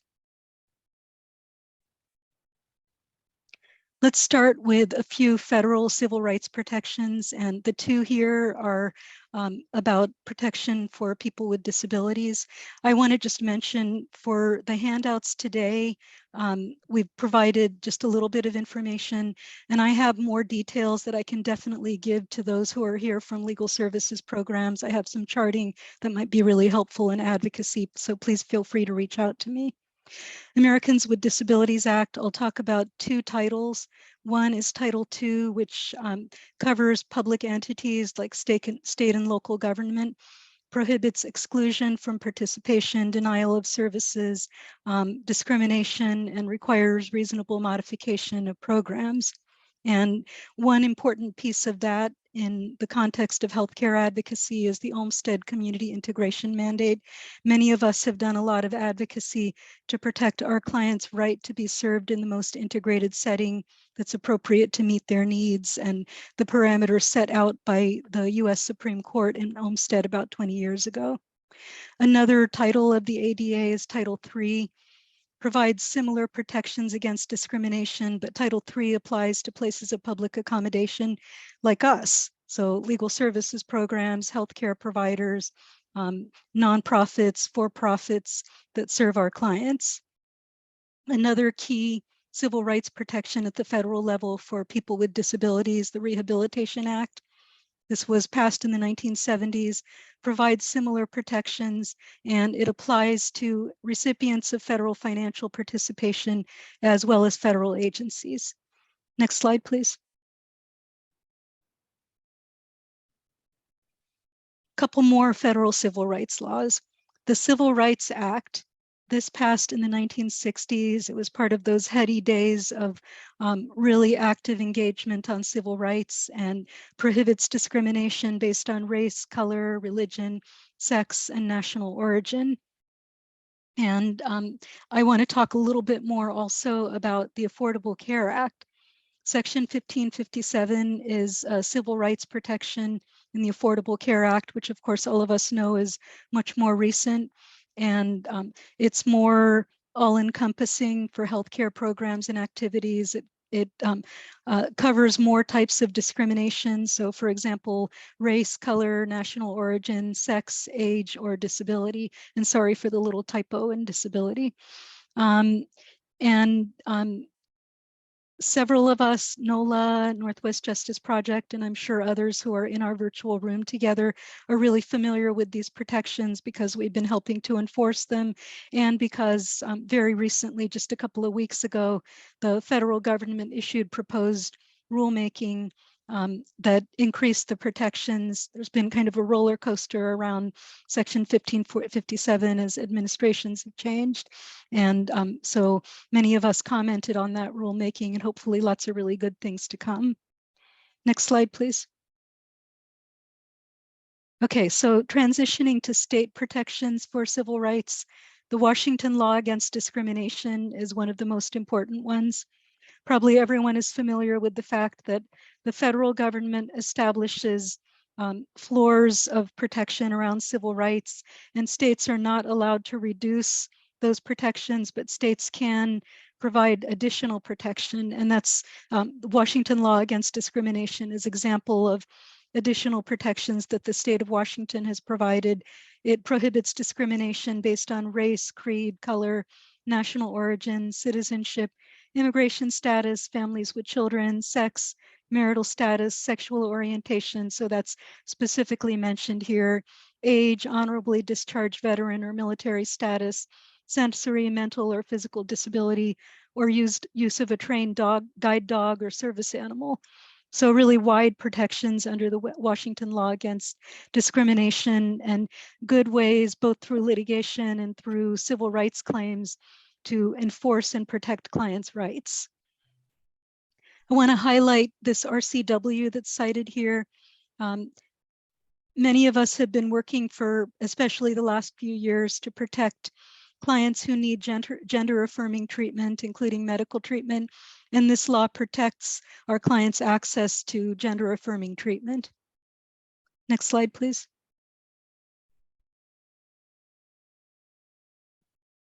So a couple more civil rights laws at the state level in the state of Washington. I consider the Rule of Professional Conduct 1.1, which covers representing clients with diminished capacity, to be a civil rights protection for people with disabilities. So of course, we as lawyers need to comply with the rules of professional conduct.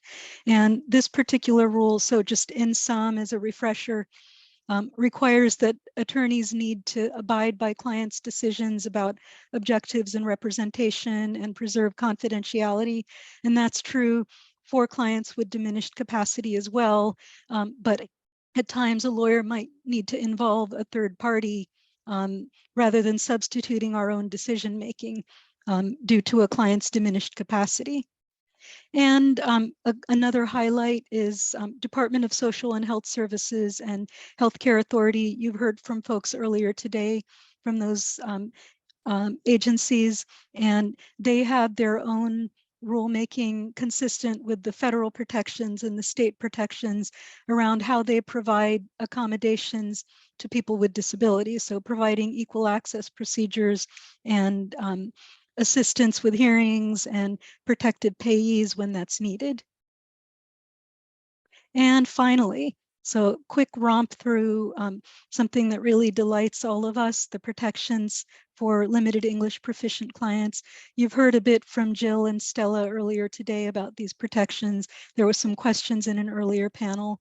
So the Civil Rights Act protects limited English proficient clients' right to receive interpretation and translation, provides state thresholds around that, And we also have parallel protections in the state of Washington. We have the interpreters and translators and public benefits programs and regulations around how interpretations and translations are provided that apply to many of us in this room, and also that we can help protect. So that's my quick romp through this beautiful forest, and I really thank everyone for being here. Next slide, please. I think we have time for some questions, but I don't think we need the screen up for that for these. So if it's okay, I will stop my screen share and we can just have an opportunity for answering some questions.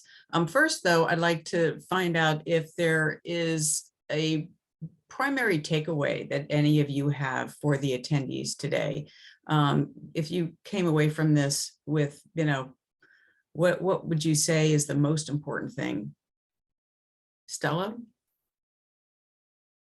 So for my part, I think that in interacting with clients, it's important to acknowledge, first of all, our own biases.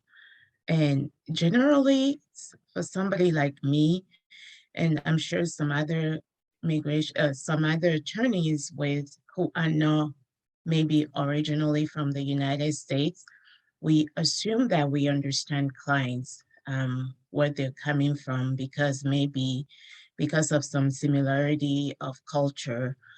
However, I would say that that's also a bias, because it's not necessarily automatic that I understand them or they understand me. So we always have to check our own biases, our own cultural background, our own perspective against the client's perspective in helping them to navigate the complicated legal system that we're working in. Jill? Yeah, and I was asked to just repeat an answer to a question that came earlier, which is the kind of hallmarks of good communication, curiosity, empathy, and respect. And I will say that this is something also that doctors are trained at. This is something that doctors are trained in medical training and often are videotaped in an interview to sort of see and get feedback. Are you demonstrating that? So I always keep that in mind when I think about that. I'm interacting with a client. I think my takeaway is just, I think what a privilege we have as an attorneys to interact with others who come from around the world. I often talk and know that there's a pretty well-known term called secondary trauma that really relates to the fact that many lawyers, we hear of others' traumas and develop a lot of responses to that, which we need to be aware of so that we're doing good self-care. But not as much talked about is something called secondary resilience, which is something that I think I've had the privilege and honor of having in working with immigrants and refugees from around the world, both in teaching a clinic, but working at North Justice Project. And I think that secondary resilience is sort of one of the things that we really see in the clients that we serve. And if we have those cross-cultural skills, we really benefit from being able to work with them and assist them as we can. Thank you. So can I ask, when you say secondary resilience specifically, what are you referring to? So resilience is something that is another issue that I think many people are aware of and that's been studied, which is the ability of human beings to withstand and thrive and certainly survive from very harsh circumstances. And many of the people that we work with, because they come from marginalized communities, have had that experience. As I mentioned, we also want to be sure that we're not somehow, pitying those folks or thinking that we are helping them in some way that they're not able to help themselves. We really want to stand together with them. And so that resilience is something that I certainly have seen in many clients working over the years. And it's reminded me of how lucky we are to be in a country that has so many immigrants coming, so many people from different cultures. And as I said, what we've gained from that in the country as a whole is an amazing ability to innovate, to think of new solutions to things. And I think it's really an honor that we all get a chance to work with individuals in that situation. So that's that secondary resilience is learning from others. Thanks. Thanks. Sujatha, do you have any suggestions for people coming away from today's session? Yeah, a couple of quick ones. One is let's hold ourselves and the entities we advocate with or against to the same high standards. So with cultural humility, do the best that we can. And the other thing is there are laws that apply to what we do, and we can also do better. So we can enforce those laws, and those laws are not the limit to what we can do. There's a lot more, and we can do really well and make big change. When each of you think about what is the optimal way of interacting with cultural competence, what is it that you think of just off the top of your head in terms of how a person is in their work? I'm going to go first because I just also want to answer a question in the chat, and I would say humility. Sujatha mentioned that idea. I actually prefer the term cultural humility to cultural competence because I think the humility reminds us that we're never going to be culturally competent of someone else's culture, that we're always going to need to learn, and that we don't want to assume, even as we learn about differences in cultures, that those apply to every individual. I wanted to answer very quickly a question in the chat about the difficult conversation approach. So this is a very, very useful technique for us as attorneys in dealing with bias. It comes from the Dispute Resolution Harvard Negotiation Project, a well-known book called Difficult Conversations, How to Discuss What Matters Most, which is by Sheila Heen, Bruce Stone, and I think another person whose name I forget. But if you Google How to Discuss What Matters Most, and it takes a kind of a mediation, alternative dispute resolution approach, which is to look at contributions to a problem, and then to think about ways to respond that are very much forward-looking, that aren't necessarily the way our typical legal system does, which is a kind of assigning blame, but instead to look at solutions. And this approach has been looked at and modified by a number of others in addressing bias. So that notion of what are some core areas where there's overlap, and how can you raise an issue that talks about it as a sort of a shared value or goal, be prepared for responses that are, connected to very real emotions that all of us feel. Shame. We know that people tend to respond to shame either by attacking themselves, attacking other people, avoiding it, or withdrawing it. But if we can go beyond that and then engage in what we want as sort of the society or the communication that's bias-free, there's a lot of really effective. And I try to teach this because I know that for myself, I always am tongue-tied when I encounter bias. And so learning to say, help me to understand what you mean by, or I don't know if it sounded like that, but what I hear you saying might be interpreted to say X or Y, so that you can practice those skills and raise it in situations which might be in front of a judge, right? Or might be in negotiating with an opposing party, or it might just be in awareness of your own bias as you're talking to a client. And I think that practicing at that, although it's difficult, is something that we all can get better at. Well, I want to thank you all for your wonderful participation in this panel and for your patience for our technicals. And just a reminder that there are quite a few resources available in the course book.